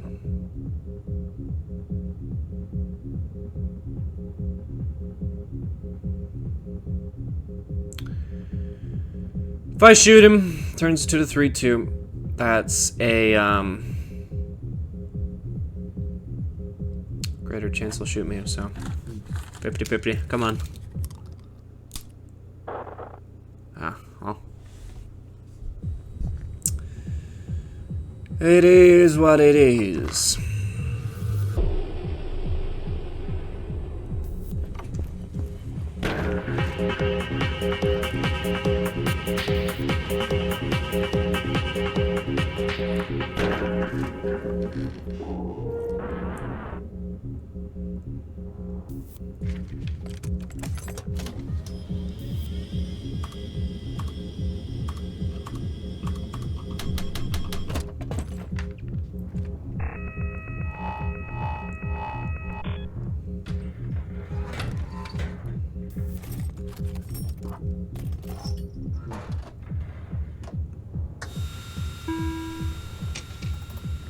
Two.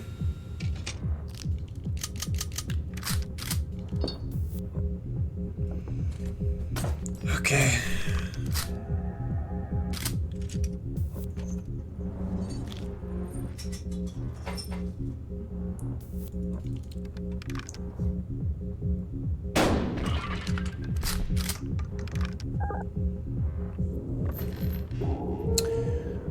One, 2. 1, 1.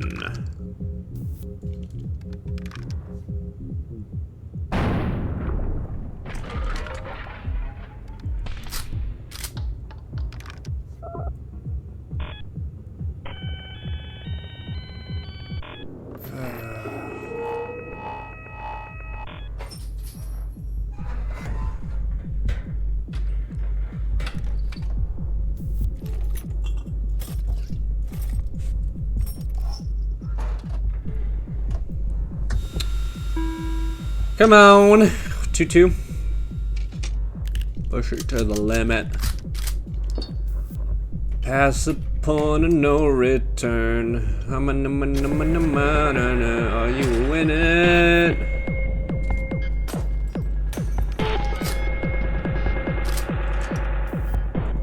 Two.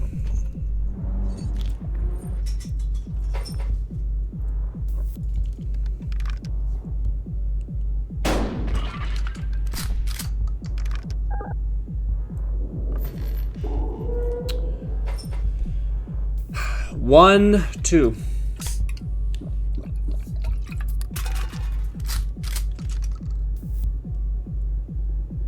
Well, I don't want him to steal my cigarettes now, do I?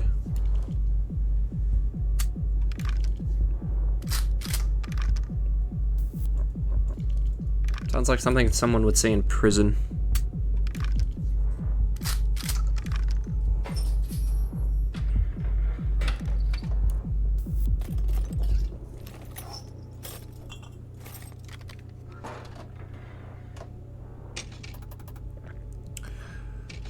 Three. Yeah.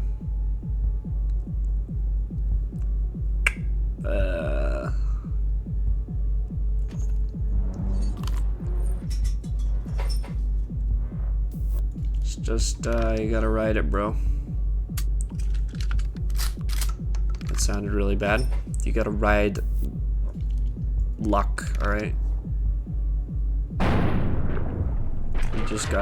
You just gotta get lucky. That's probably what I should have said. Whatever.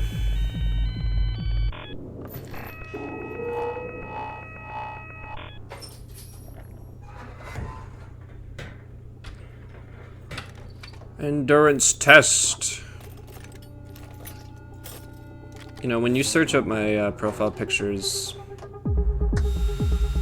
origin, it takes you back to a contest I did for Yandere Dev's art contest back in like 2022 or something. 2-4.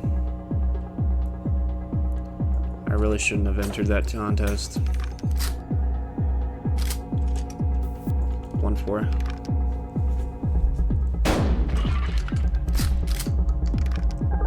This is my art is good compared to what everybody else made. It was kind of not good. I just don't feel like it belonged there. Oh, you jerk.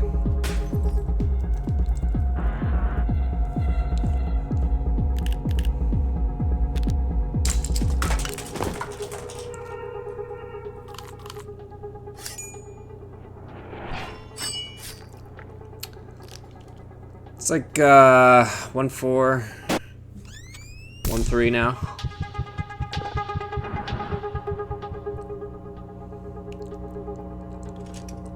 Okay.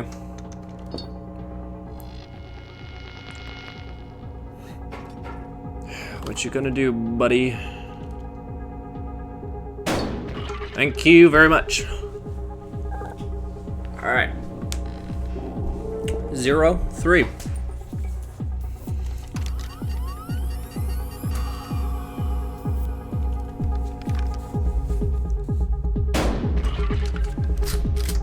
Zero, 2.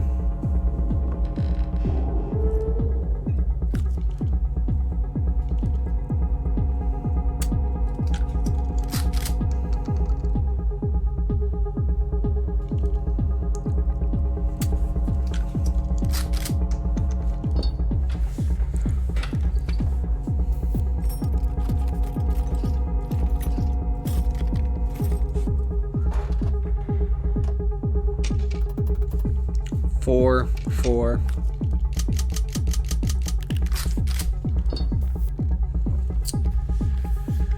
I have nothing. So,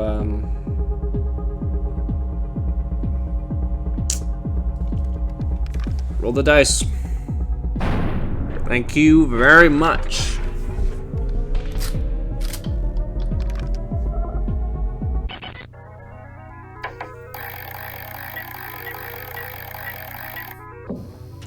That's better.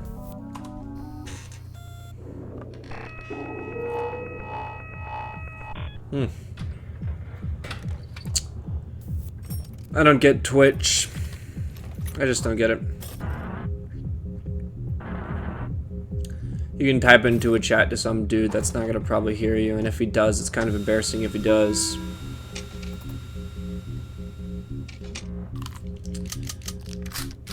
One time I watched an Art Starva stream, and it was making builds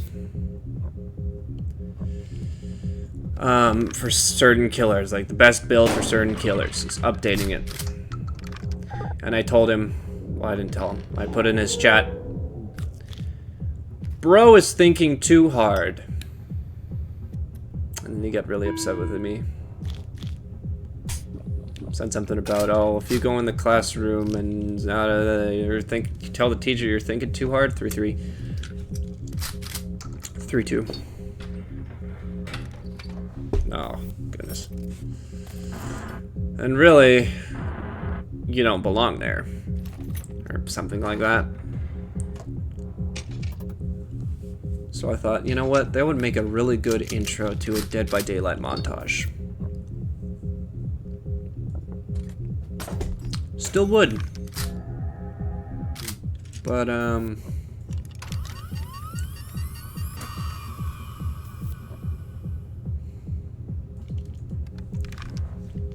you know, it's kind of... I'm not I tried finding that clip of him being upset with me, but I couldn't find it. And I didn't want to watch the VOD, so I just didn't.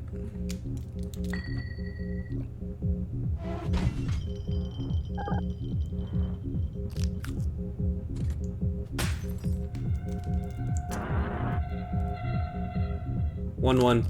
I've never really seen him freak out like that. Usually he doesn't do that.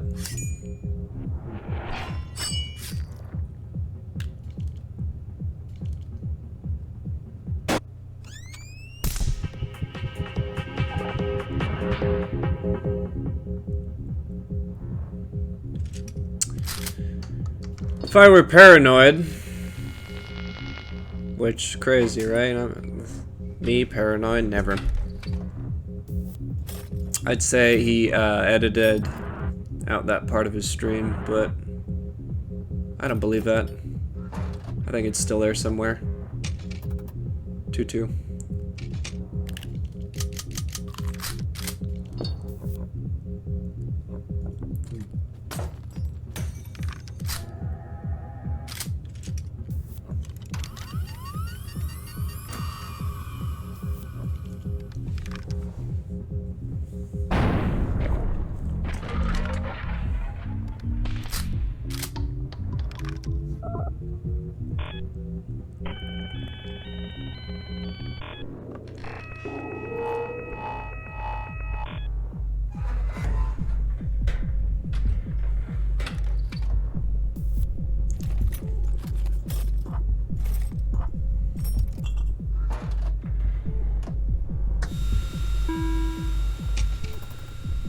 The Xbox Live Arcade and Marketplace shut down, I think, at the very beginning of August.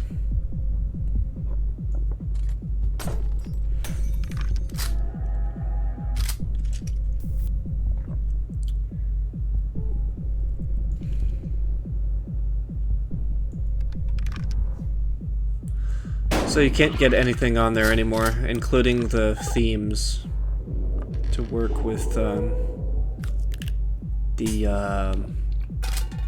my gosh. I don't know. The themes for your UI in your dashboard. 2-3. Which is upsetting.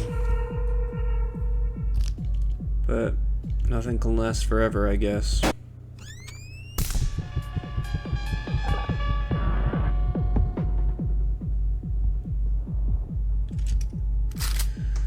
That console, I think it released in 2009. 2-3, I don't care if he steals anything. He doesn't have the ability to anyway.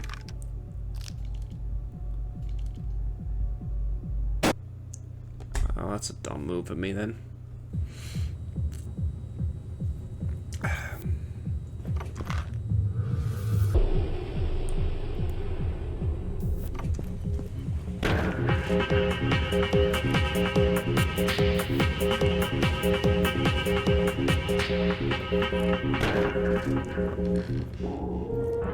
You know, it brings up that same debate of publishers and developers, I guess,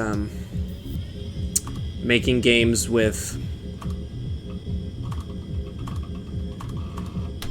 limited shelf life.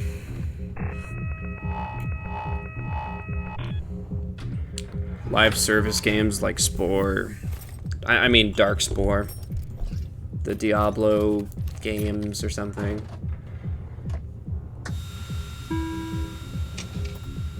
Or multiplayer games.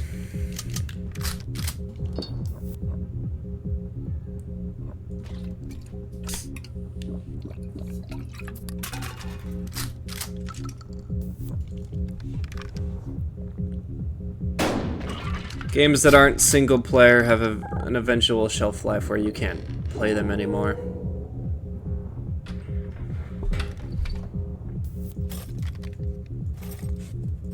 And the whole movement against that is that we should not accept that reality.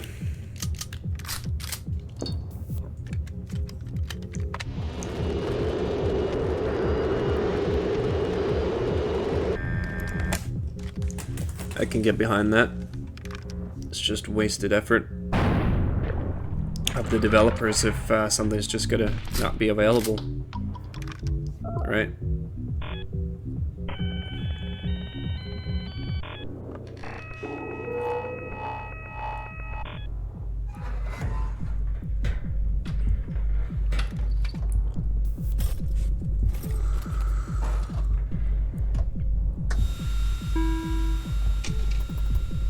Two, three. You know me, man. You know me.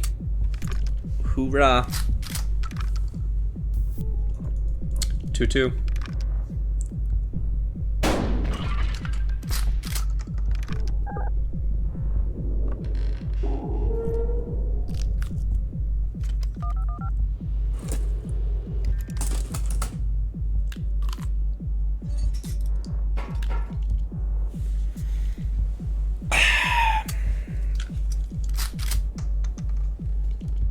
It's 1-1? Is that a 1-1? Whatever. Yeah, it was a 1-1.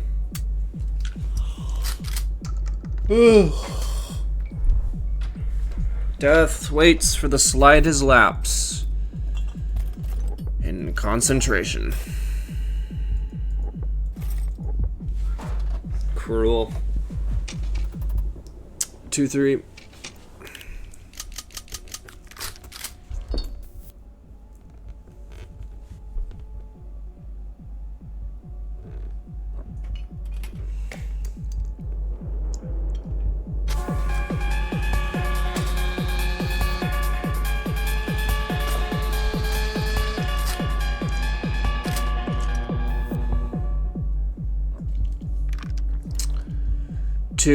Two.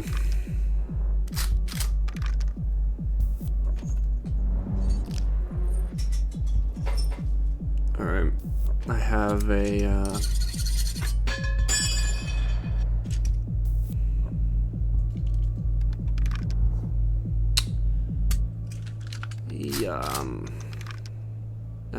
Now I have a 1/3 chance to kill him. I guess I had a 1/4. Can't do math that fast, yo. Forgot to saw it off. Ugh, crap, man. Forgot to saw off the shotgun. Okay. Shoot a blank, please. Damn it, dude. Why? I gotta be better, man. Ah! haven't even made it to a second rotation yet. Can you believe this? Haven't even made it to a second one. Well, no, I have. Third rotation. Haven't made it to a third rotation.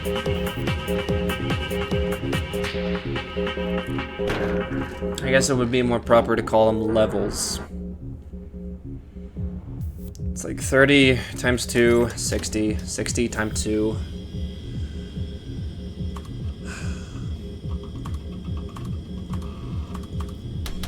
$60 times 2, 120, 120 times 2,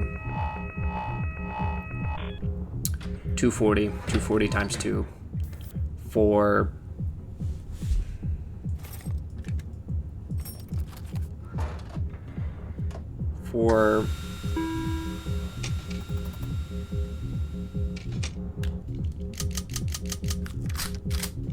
damn, whatever. I'm blanking.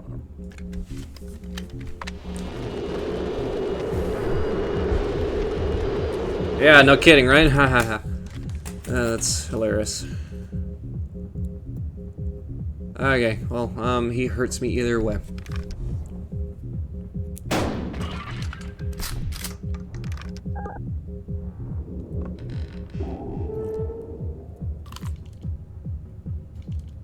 Huh?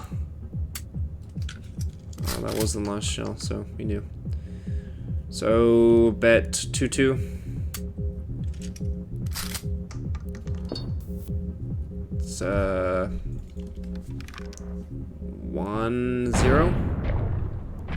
Yeah. Lovely.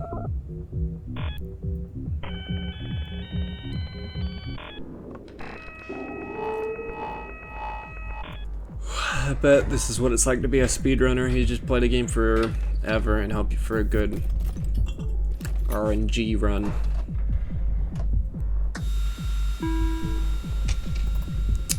One, two.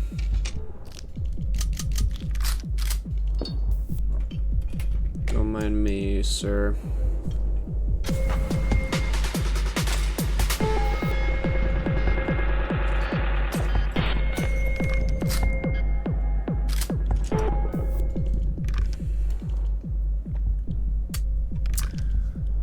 One, baby. I don't talk a whole lot. In most scenarios. I hate it. I really, really hate it. Makes you feel a part of the group when you have something to say, even if it's baloney. But really, most of the time I feel like I don't have enough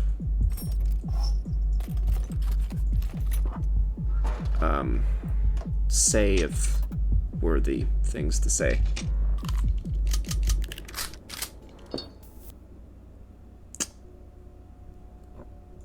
But that's alright. That's alright. Can't be helped, can it?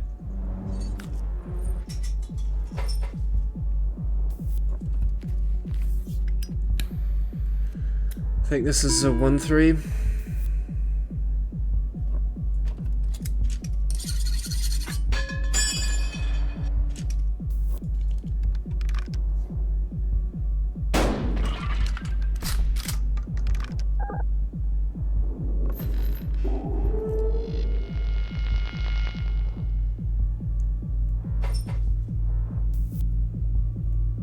Yeah.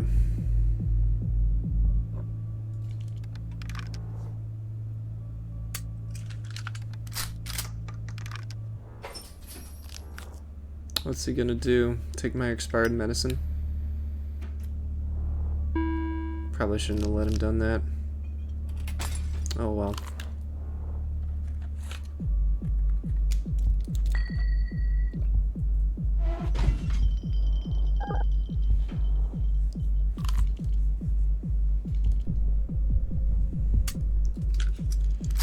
I'm starting to fall asleep. No, not well. I'm getting melatonin right now, I think. It's probably because my screen is in night mode and I forgot to forgot to check the shells again. I always talk and I forget to check the shells. Forget to check the shells, man. I keep forgetting to check the shells, bro. What am I gonna do? Just gonna put him in handcuffs and then hope this next shot's a live round. Reminds me of that time I saw that guy playing Elder Scrolls Arena and he was just not saying anything. Elder Scrolls Arena is a bad game, by the way. The music, the soundtrack for that game is amazing. But actual game is not very good. Yeah. 2-2. Thank you.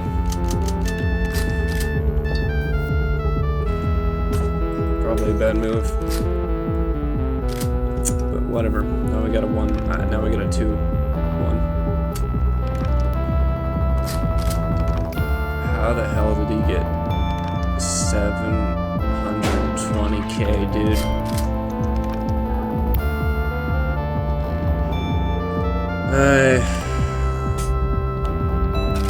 I don't want to admit he's a better gamer.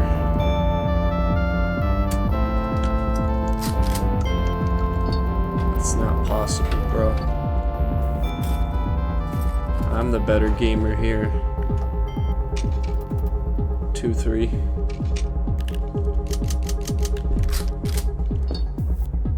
Why did they do that to me? Screw it, huh? 1-3. Got a 1/4, buddy. Eat it, you like a turd.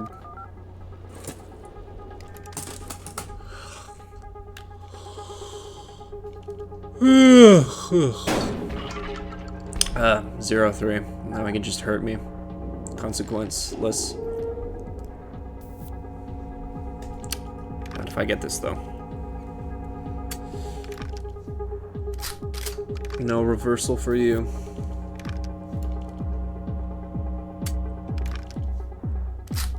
You know, when I was doing this, when we were all doing a survey in school, I sat next to this guy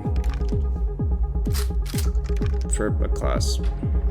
It's a really terrible class, but he made it fun. When we were doing the survey, it asked us for a race. Because, you know, 2-3. You know, the universe is just awful, and that type of thing has to exist.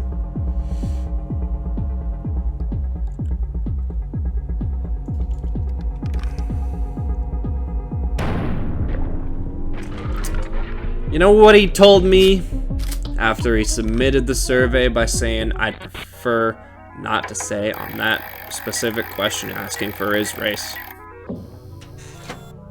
No race data for you. That saying's up there with that guy standing in front of the tank, if you ask me. Don't need 3 reversals. Should probably just use them all. 1, 2.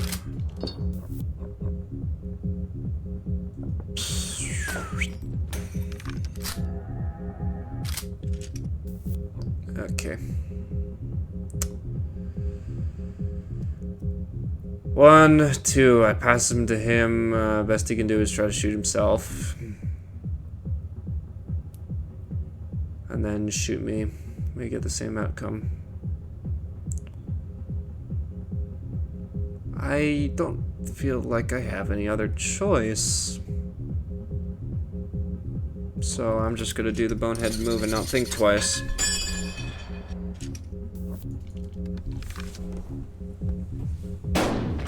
It's either do 2 damage to him, or do 1 damage to myself and it gets past to him either way, and then he'll shoot me.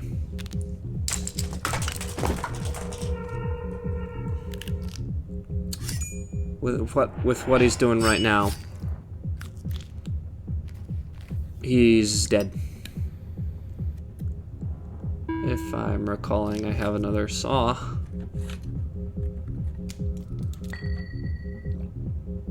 Nope, he's dead regardless now.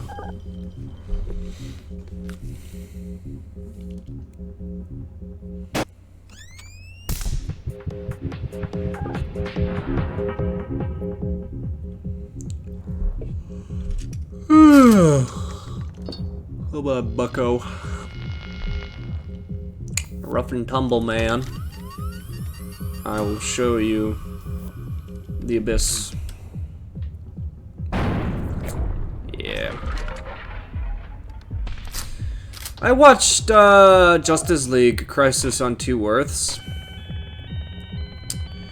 It's a movie, animated movie, about the Justice League and how they have a crisis on two universes. Universe 1, they're the good guys, Justice League. Universe 2, you have the criminal...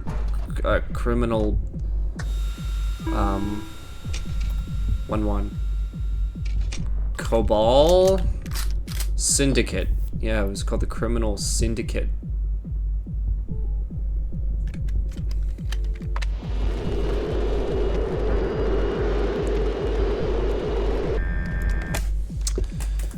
And, it does a good job of, being a movie. I wouldn't tell you it's life-changing, but it makes you invested. It does adequate world building. There's an A, B, and C plot. And, it consolidates with, evil Batman, who's called Owlman. 2, 3. Who wants to blow up Earth Prime.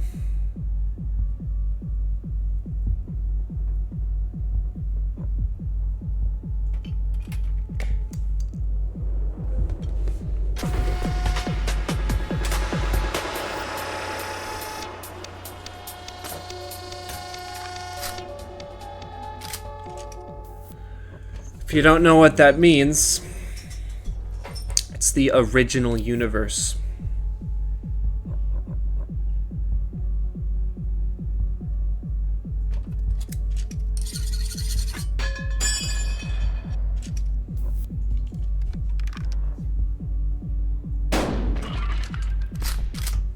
One, 3.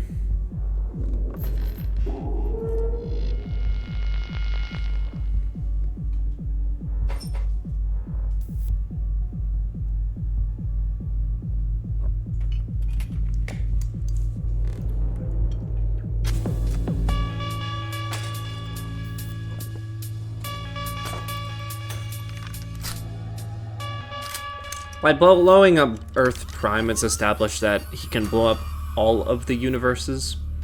Well, all of the Earths and the universes. Which I didn't believe was gonna happen.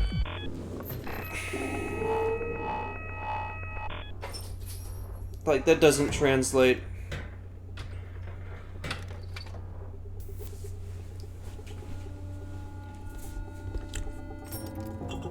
If I was the writer for that, I wouldn't have written myself in the corner in that first place. Would have been a draft, and then I would realize, oh, where the hell do I go from here? And then I would backpedal.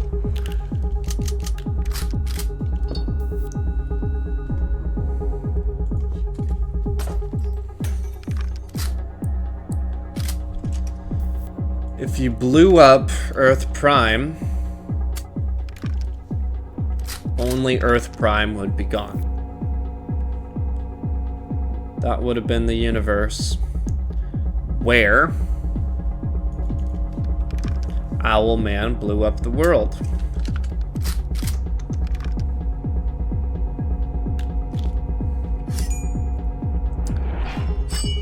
There's no logical reason on why that would blow up all of the other Earths. Contrarian says Earth Prime is where all the other universes are created. without it, if you blew it up,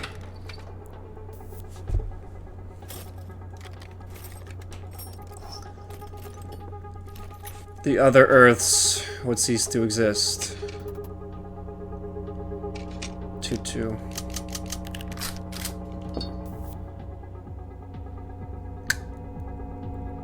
Friggin' great, okay.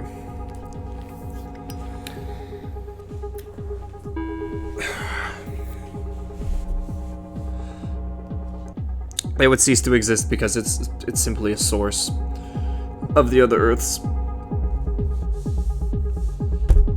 I really can't do critical thinking right now, I'm sorry.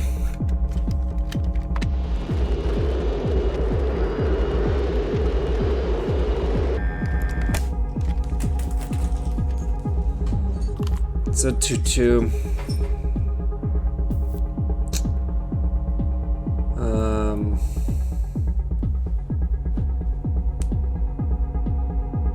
Screw it, I'll just take his cigarettes.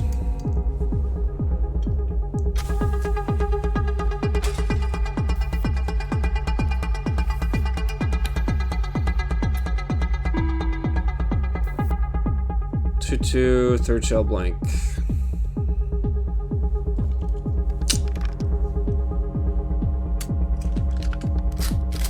Okay. So last shell and this shell are live. Don't know what he's gonna do here. Don't know what I just did. He can only hurt me for 1 round, be it 2 or 1 points.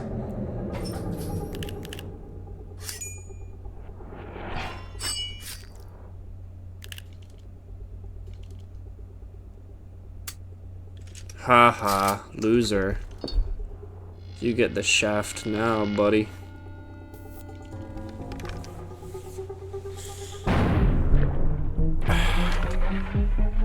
You know, I heard an account from a green text that when the British were in Afghanistan for whatever reason, I don't know why they would be there. They did this thing called bumming. And you know what a bum is, right? It's butt. It's your buttocks, your behind. And they would just... they would dress their POWs up as girls. And then, 4-4. You know... Then make him play patty cake with the designated bummer.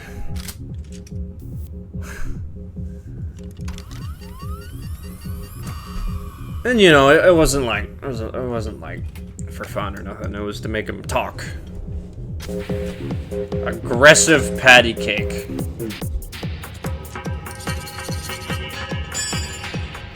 So 4-4. Gosh, I hope it was a 4-4. Oh, did he have no? Okay, none of us have handcuffs.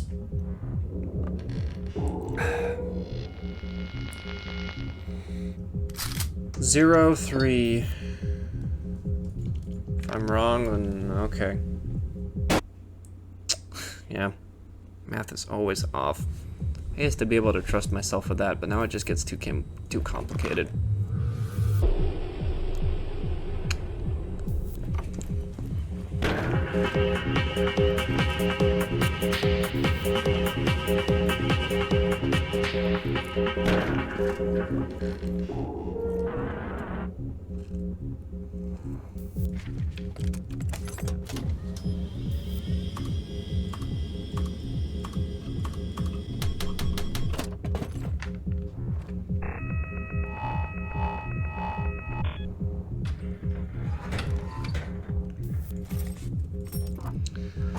This'll be my round, man. And I can finally... Can't go to bed because light's coming out of my window, but, you know, 2-2. If it was dark outside, 1-2, then I would go to bed. Can't believe this. Thank you so much, dealer. You don't know how much this means to me.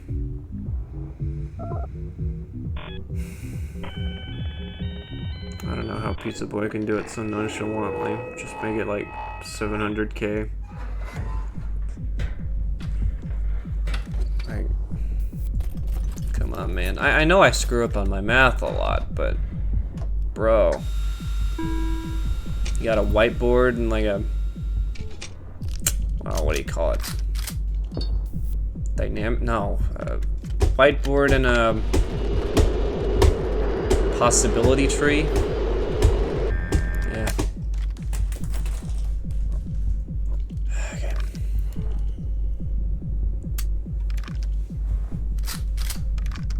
Maybe I should get one of those. I do have a really big whiteboard, like in my art closet. But, you know, that sounds like more effort than it's worth. Tell you what.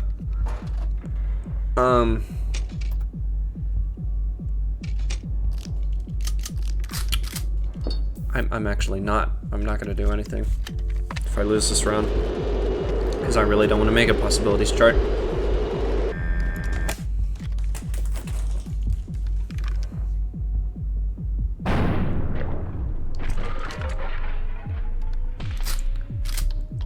Feels like too many scenarios.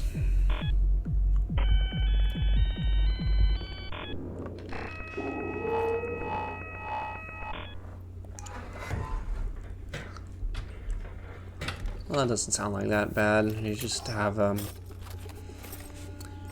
different types of rounds and how you're supposed to react given the shells and your items. That doesn't sound too bad. 2-3.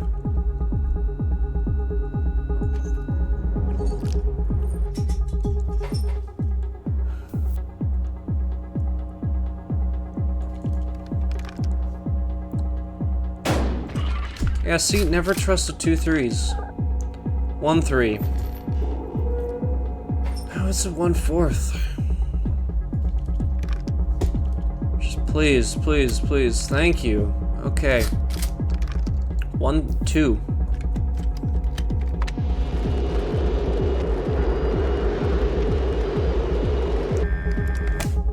And like that, we got him.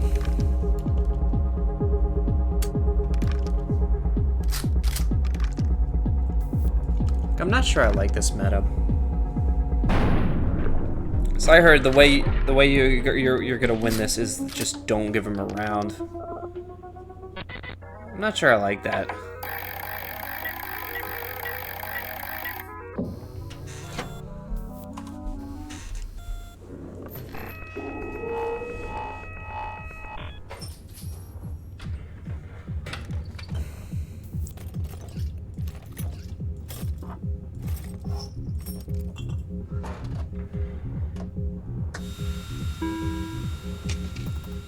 Two.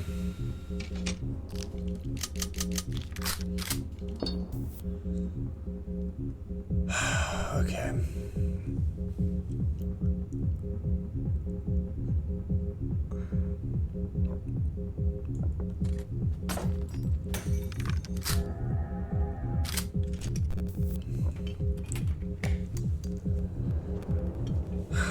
Magnifying glass, blank.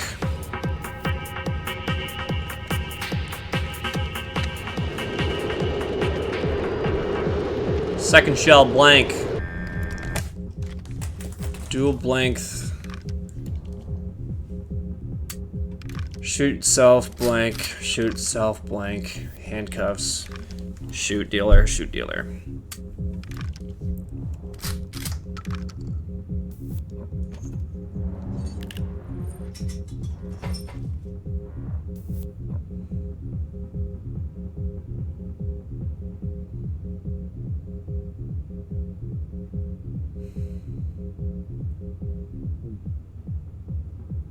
I'm having a freaking mental breakdown.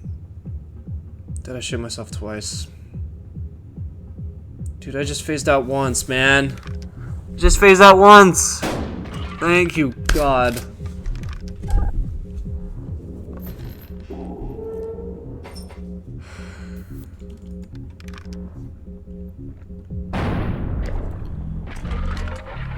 Never bug out, dude. Never.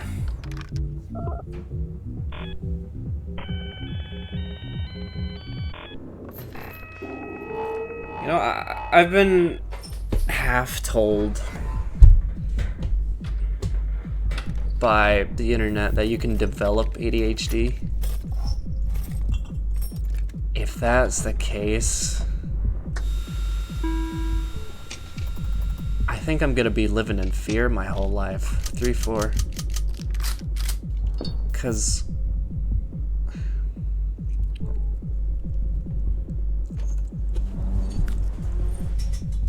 this is kind of disgusting, but I read a story on how a guy developed a scat fetish, and it was literally just being in the same area where his girlfriend was taking a shit, and he could just hear the noise of plop plop plop, and that's how he got into it. So, you know, if that's all it took, I gotta be really careful, you know? 3-4. I just take his beer. Yeah, I can just take his beer.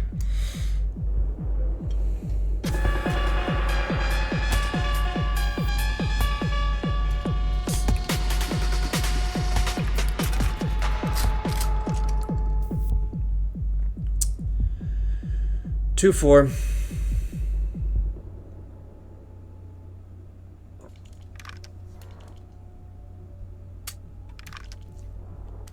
Two, 3.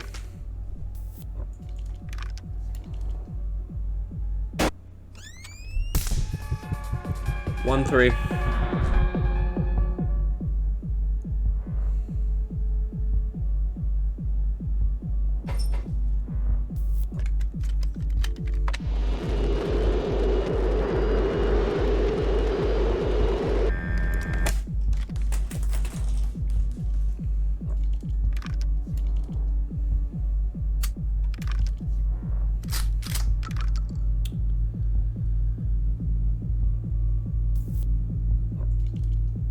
One, 2. Yeah. 1, 1.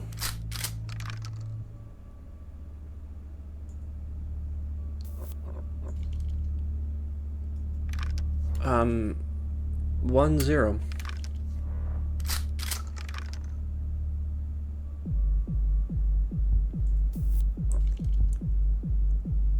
I think I'm having as much trouble as the game here, trying to maintain brain activity.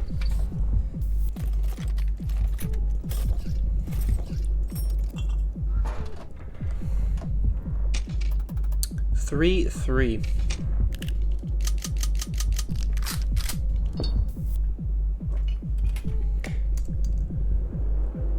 Dead either way, man.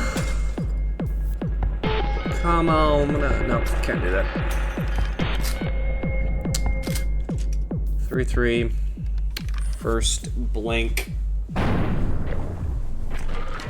Nullified. Oh.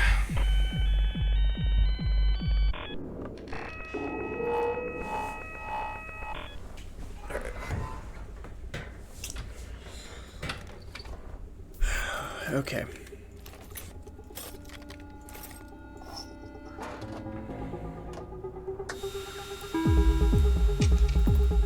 Two, 2.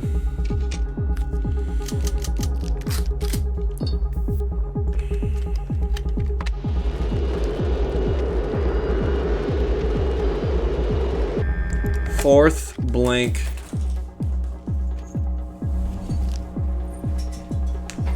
Okay, all right.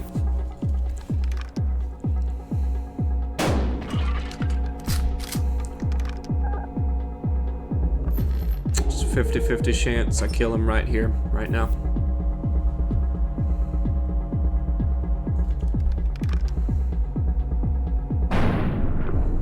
All right, there we go. Kurt Cobain's favorite song of his own music is Drain You.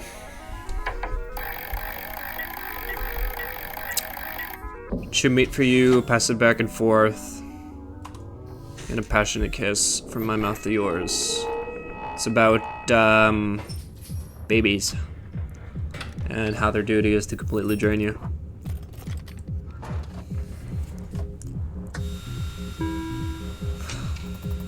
Four. Very Nirvana-esque. They always talked about biology.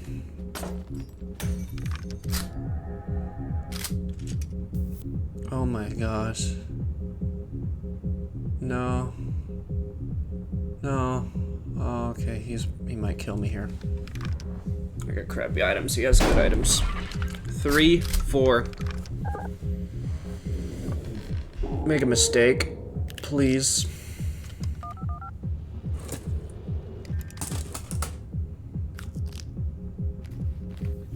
Please, bro. Please. You got it. Please, bro. Just miss, bro. Please. Just please, man. Okay, 2, 4. Dog. I'm literally sitting on my bed right now. If I continue this anymore, I might fall asleep. 1, 4. Dog. Ugh. 1, 3. Come on. 1, 2. Come on, man. 1. Are you freaking kidding me, bro? You better be live. Thank you, Jesus. Okay.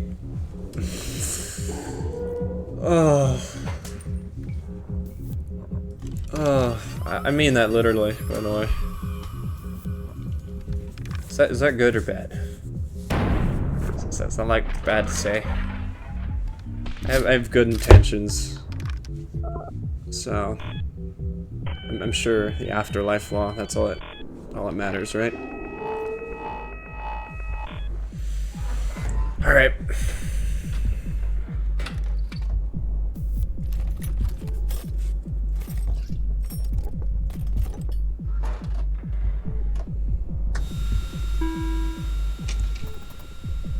Two, 3.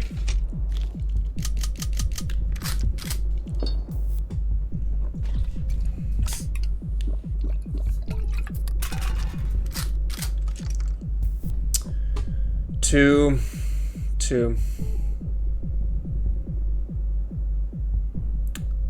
The worst he can do to me is put on handcuffs, use his phone to figure out some unholy amount of information, take one of my saws, and take 2/3 of my health. Or uses adrenaline to take my cigarettes.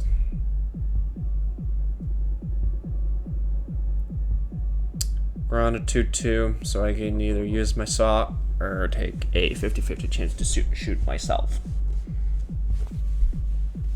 to increase my odds.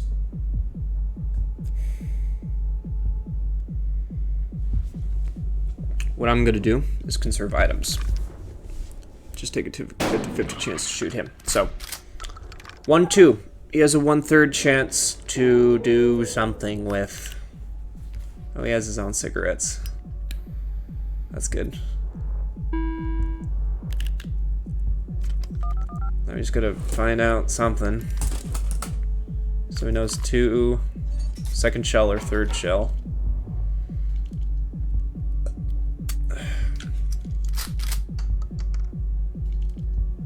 So last shell's live. So now he's just gonna take my saw. Do 2 damage.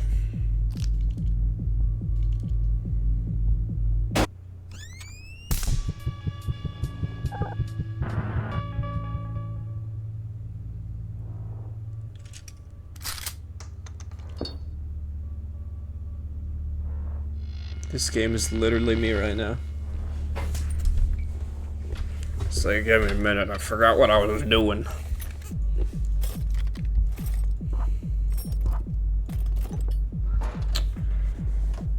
Alright. Okay. Do I have handcuffs? I don't have handcuffs. So if he gets a good saw on me, I'm dead. So like a 4-4 or a 3-4. I'm sure it was a 4-4.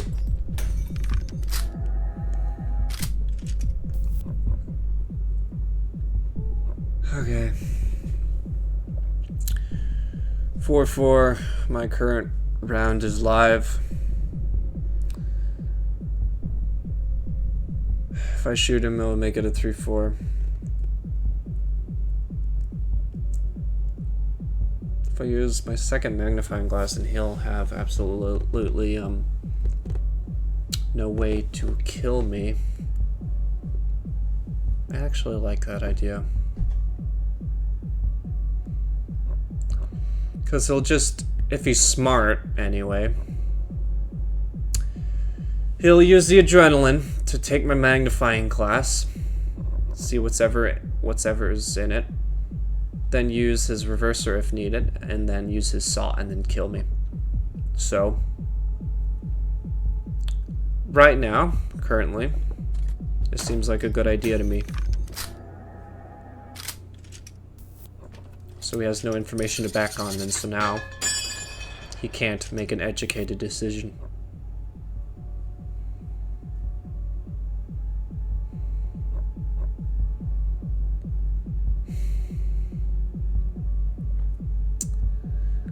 So instead, he's either going to take my expired medicine or my phone.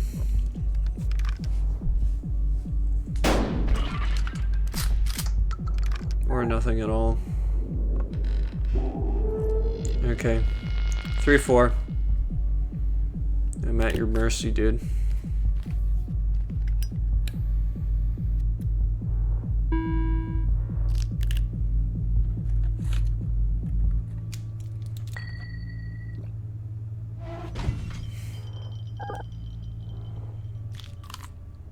I can smell Cheerios. 3-3. I smell Cheerios, but there's no Cheerios in this room. That's weird, right?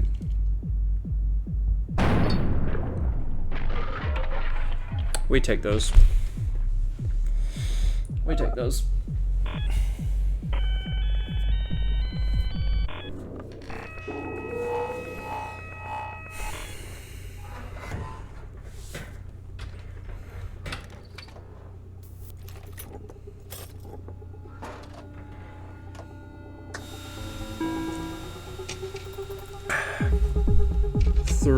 Three, and he gets the handcuffs. Hot tamale. 2-3.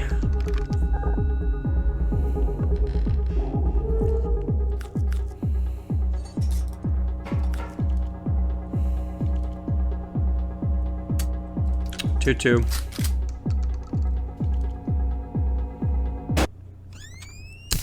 1-2.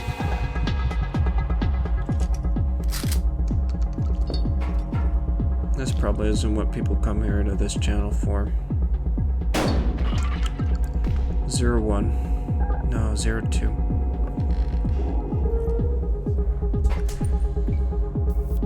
When I was watching DJ Peach Cobbler's stream after he released, I think, the trilogy of his Aztec and series, he told me that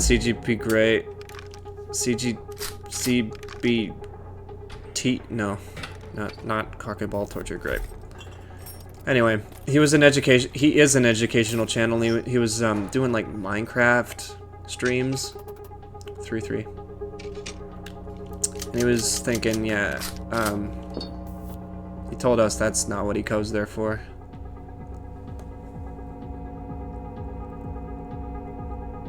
And,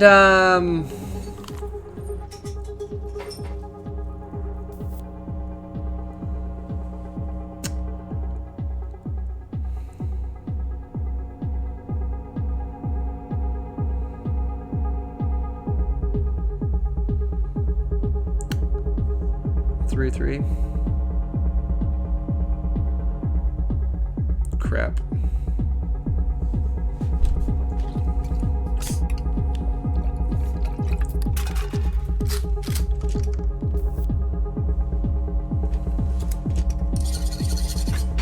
So I've been keeping that in mind. Maybe my viewers wanted animated segments, like my Lego Battles video or my Charlie Murder video.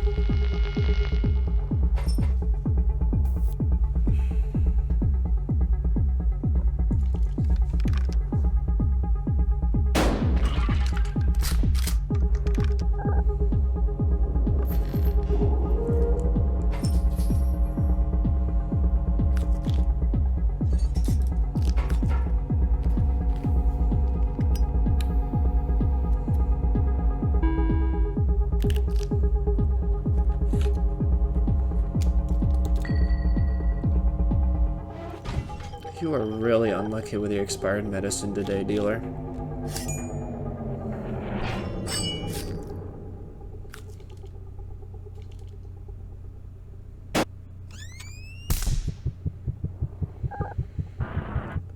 Okay.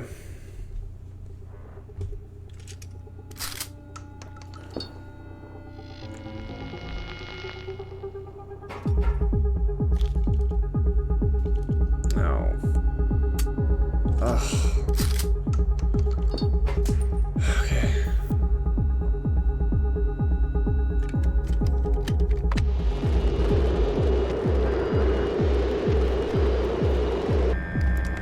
I'm just really gonna stop talking, that way I can friggin' lock in. Okay. Gonna stop talking and I'm gonna stop receiving numbers. I mean, storing numbers.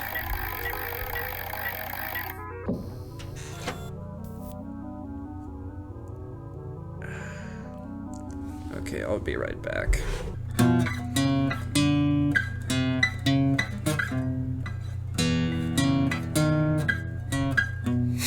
So stupid.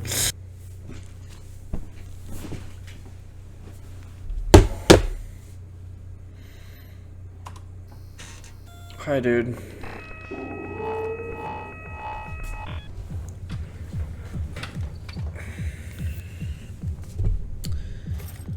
This orange light thing is real.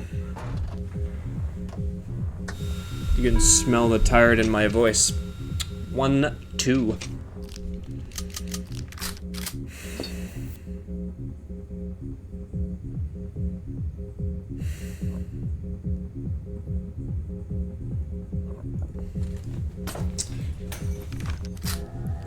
You're dead. Sayonara.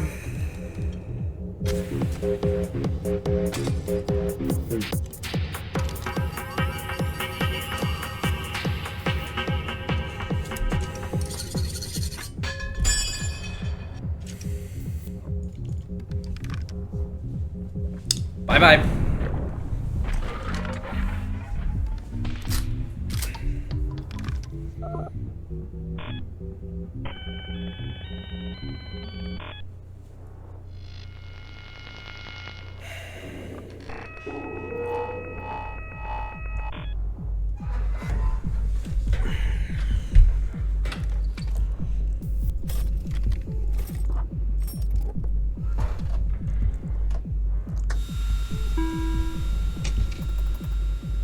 Three, 4.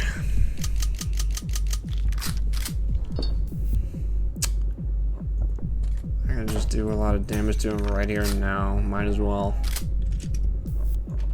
Make it a 2, 4. Haha.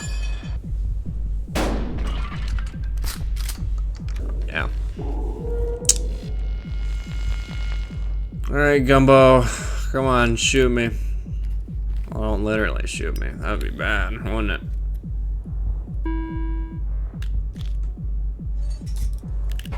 Two, 4. 2, 3. 2, 2.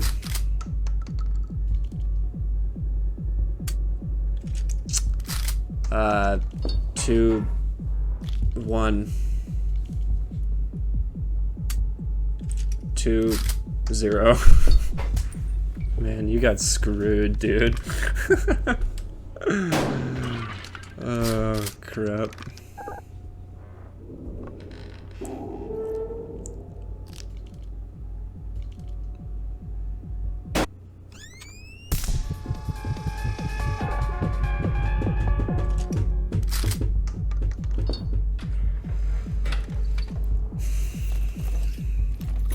Mike K should really make a board game of this. 3-3. And I'm not talking like card game. Like, I'm talking prop game. Like, I don't know how the mechanics of that would work. But if you could find someone who does, I would pay for it in a heartbeat.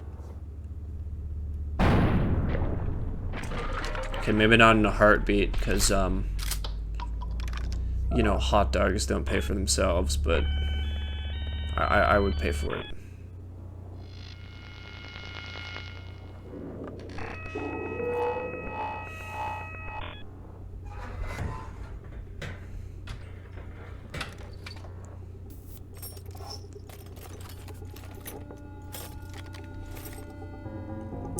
My uncle is playing different games in many successions right now.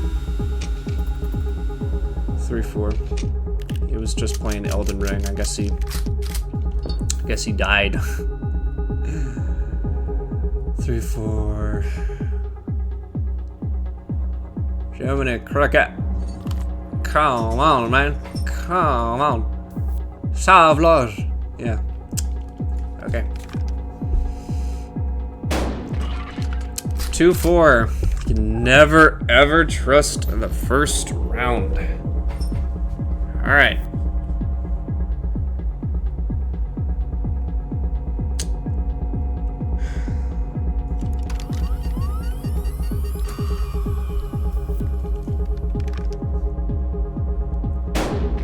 Two, 3.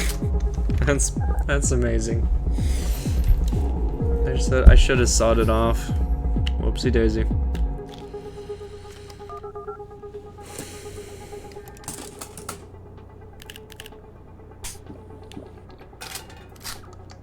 Uh, 1-3.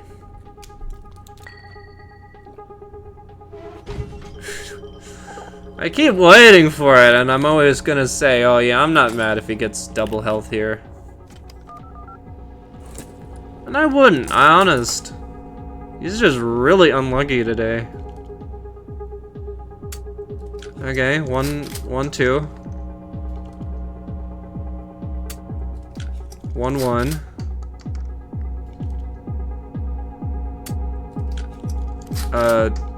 1-0.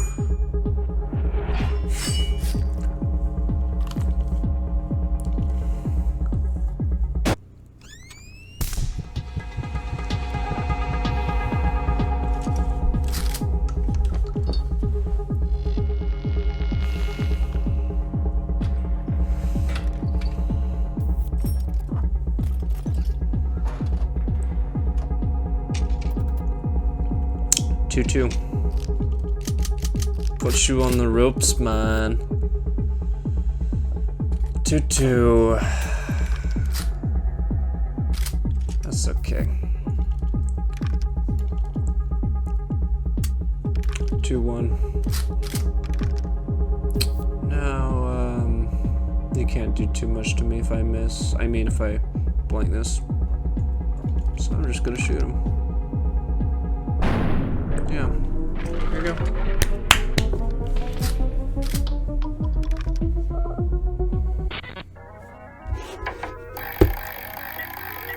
$8.08. What am I, a pleb? Getting tired at 8 p.m.? What have I become? You know, in my heyday, at 12 years old, I could stay up till 4 a.m. and wake up at noon. That's a good way to decrease your lifespan, by the way. 1-2.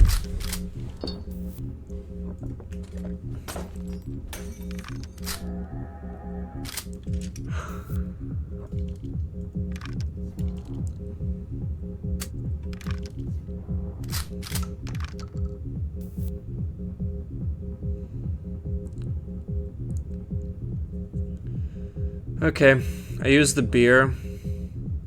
A shell comes out, and I don't have an 100% possibility to hurt him. I use my handcuffs. I have a 100% possibility to hurt him. For 1. I do have a 100% possibility to hurt him. For 2, if I take the beer and a blank comes out.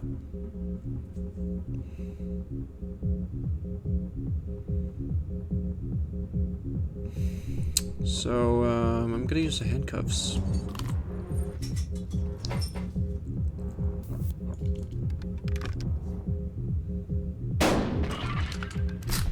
Well, shucks. Gambled and I lost.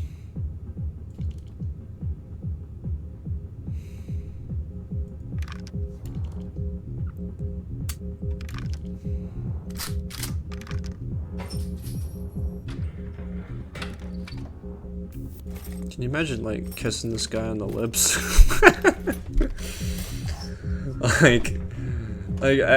His anatomy doesn't allow for that, but, like, like, imagine if he gave tongue. That would be so gross. I'm not saying that in an ironically choky way. That would just be terrible. Okay, 2-2. That would just be awful. Oh, if I give him a turn, he's gonna... Okay, I'm not giving him a turn then. I'm just drinking beer. Ugh. Okay. 1-2.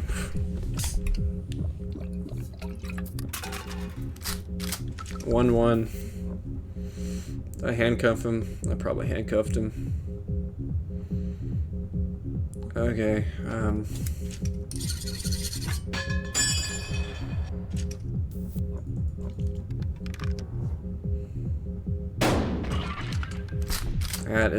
that's really good. That means I win.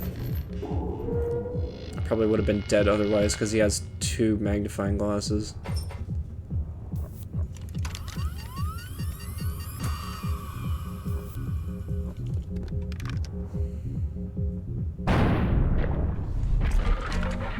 Yeah!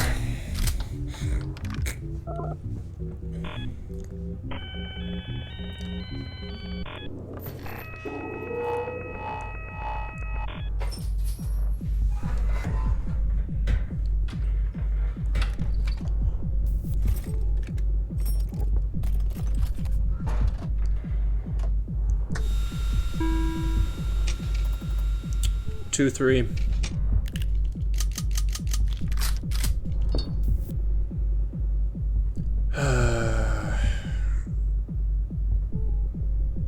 We can afford to lose this round.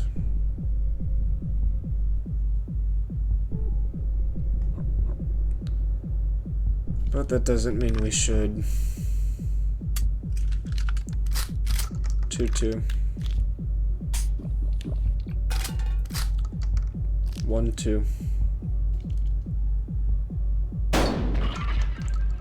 0-2.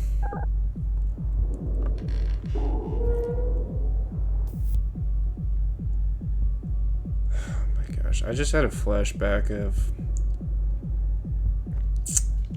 my hour of code event at my school.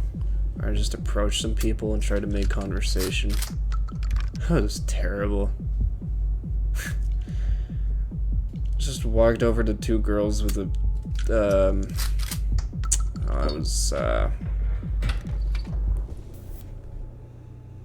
what do you call it? Switchboard? Yeah. I brought up how we had it in CSA.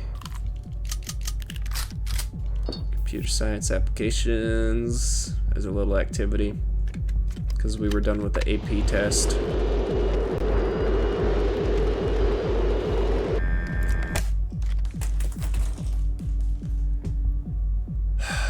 I guess that wasn't that awful because it was either that or like code. And you know, I was apathetic towards that at the time.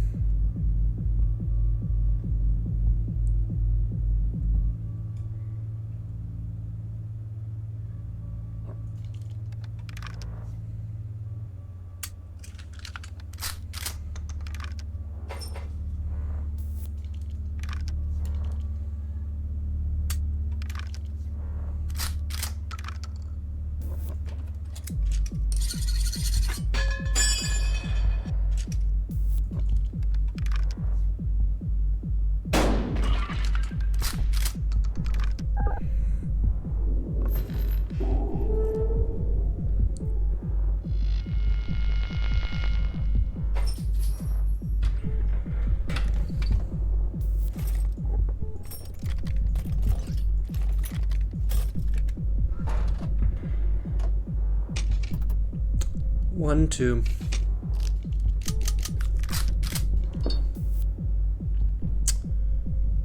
One, two here? Okay. Second shell, live round. Sayonara.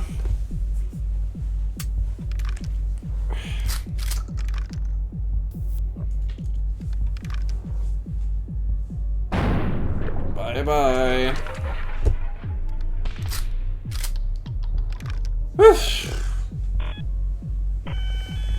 Give me $1 million already. I deserve it. I know how many shells I took to the face. Come on.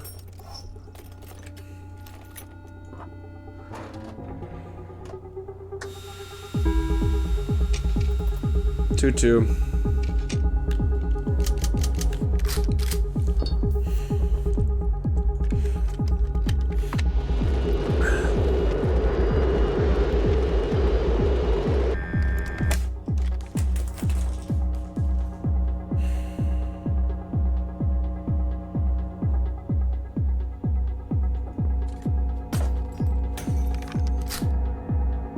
Good thing I looked. I made a severe mistake by not putting handcuffs on him. Don't go so fast, huh? And then you mess up like me, and now he's gonna do 1 damage to me, and I'm 1 closer to death, and if I don't get cigarettes here, and I'm done for, huh? Oh no, he's gonna kill me! God damn it! Ah! No, he doesn't know the 3rd shell's live round. Oh my gosh. Please mess up. Please mess up. Thank you, God.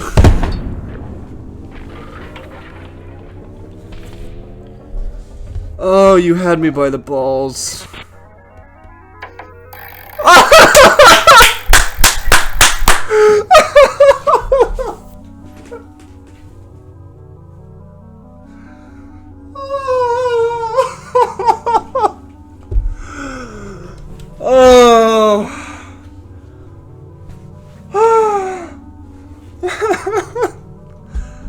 Hell no, I'm out of here. What do you mean double or nothing? Ah. Had me by the freaking cojones. Ugh.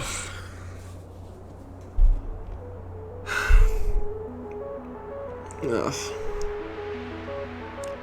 Does a $50 bill even exist? Yeah. Number 1, George Washington. Number 5, Abraham Lincoln. Number 20 is Andrew Jackson.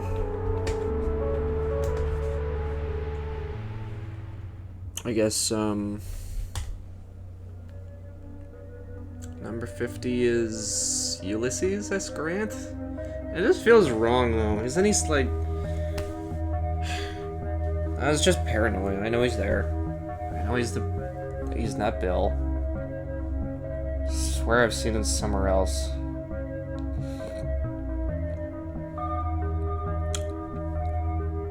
I swear it feels like sometimes I have brain worms. Okay, if you're a diehard fan of me and you really don't like me playing this game, then please comment something.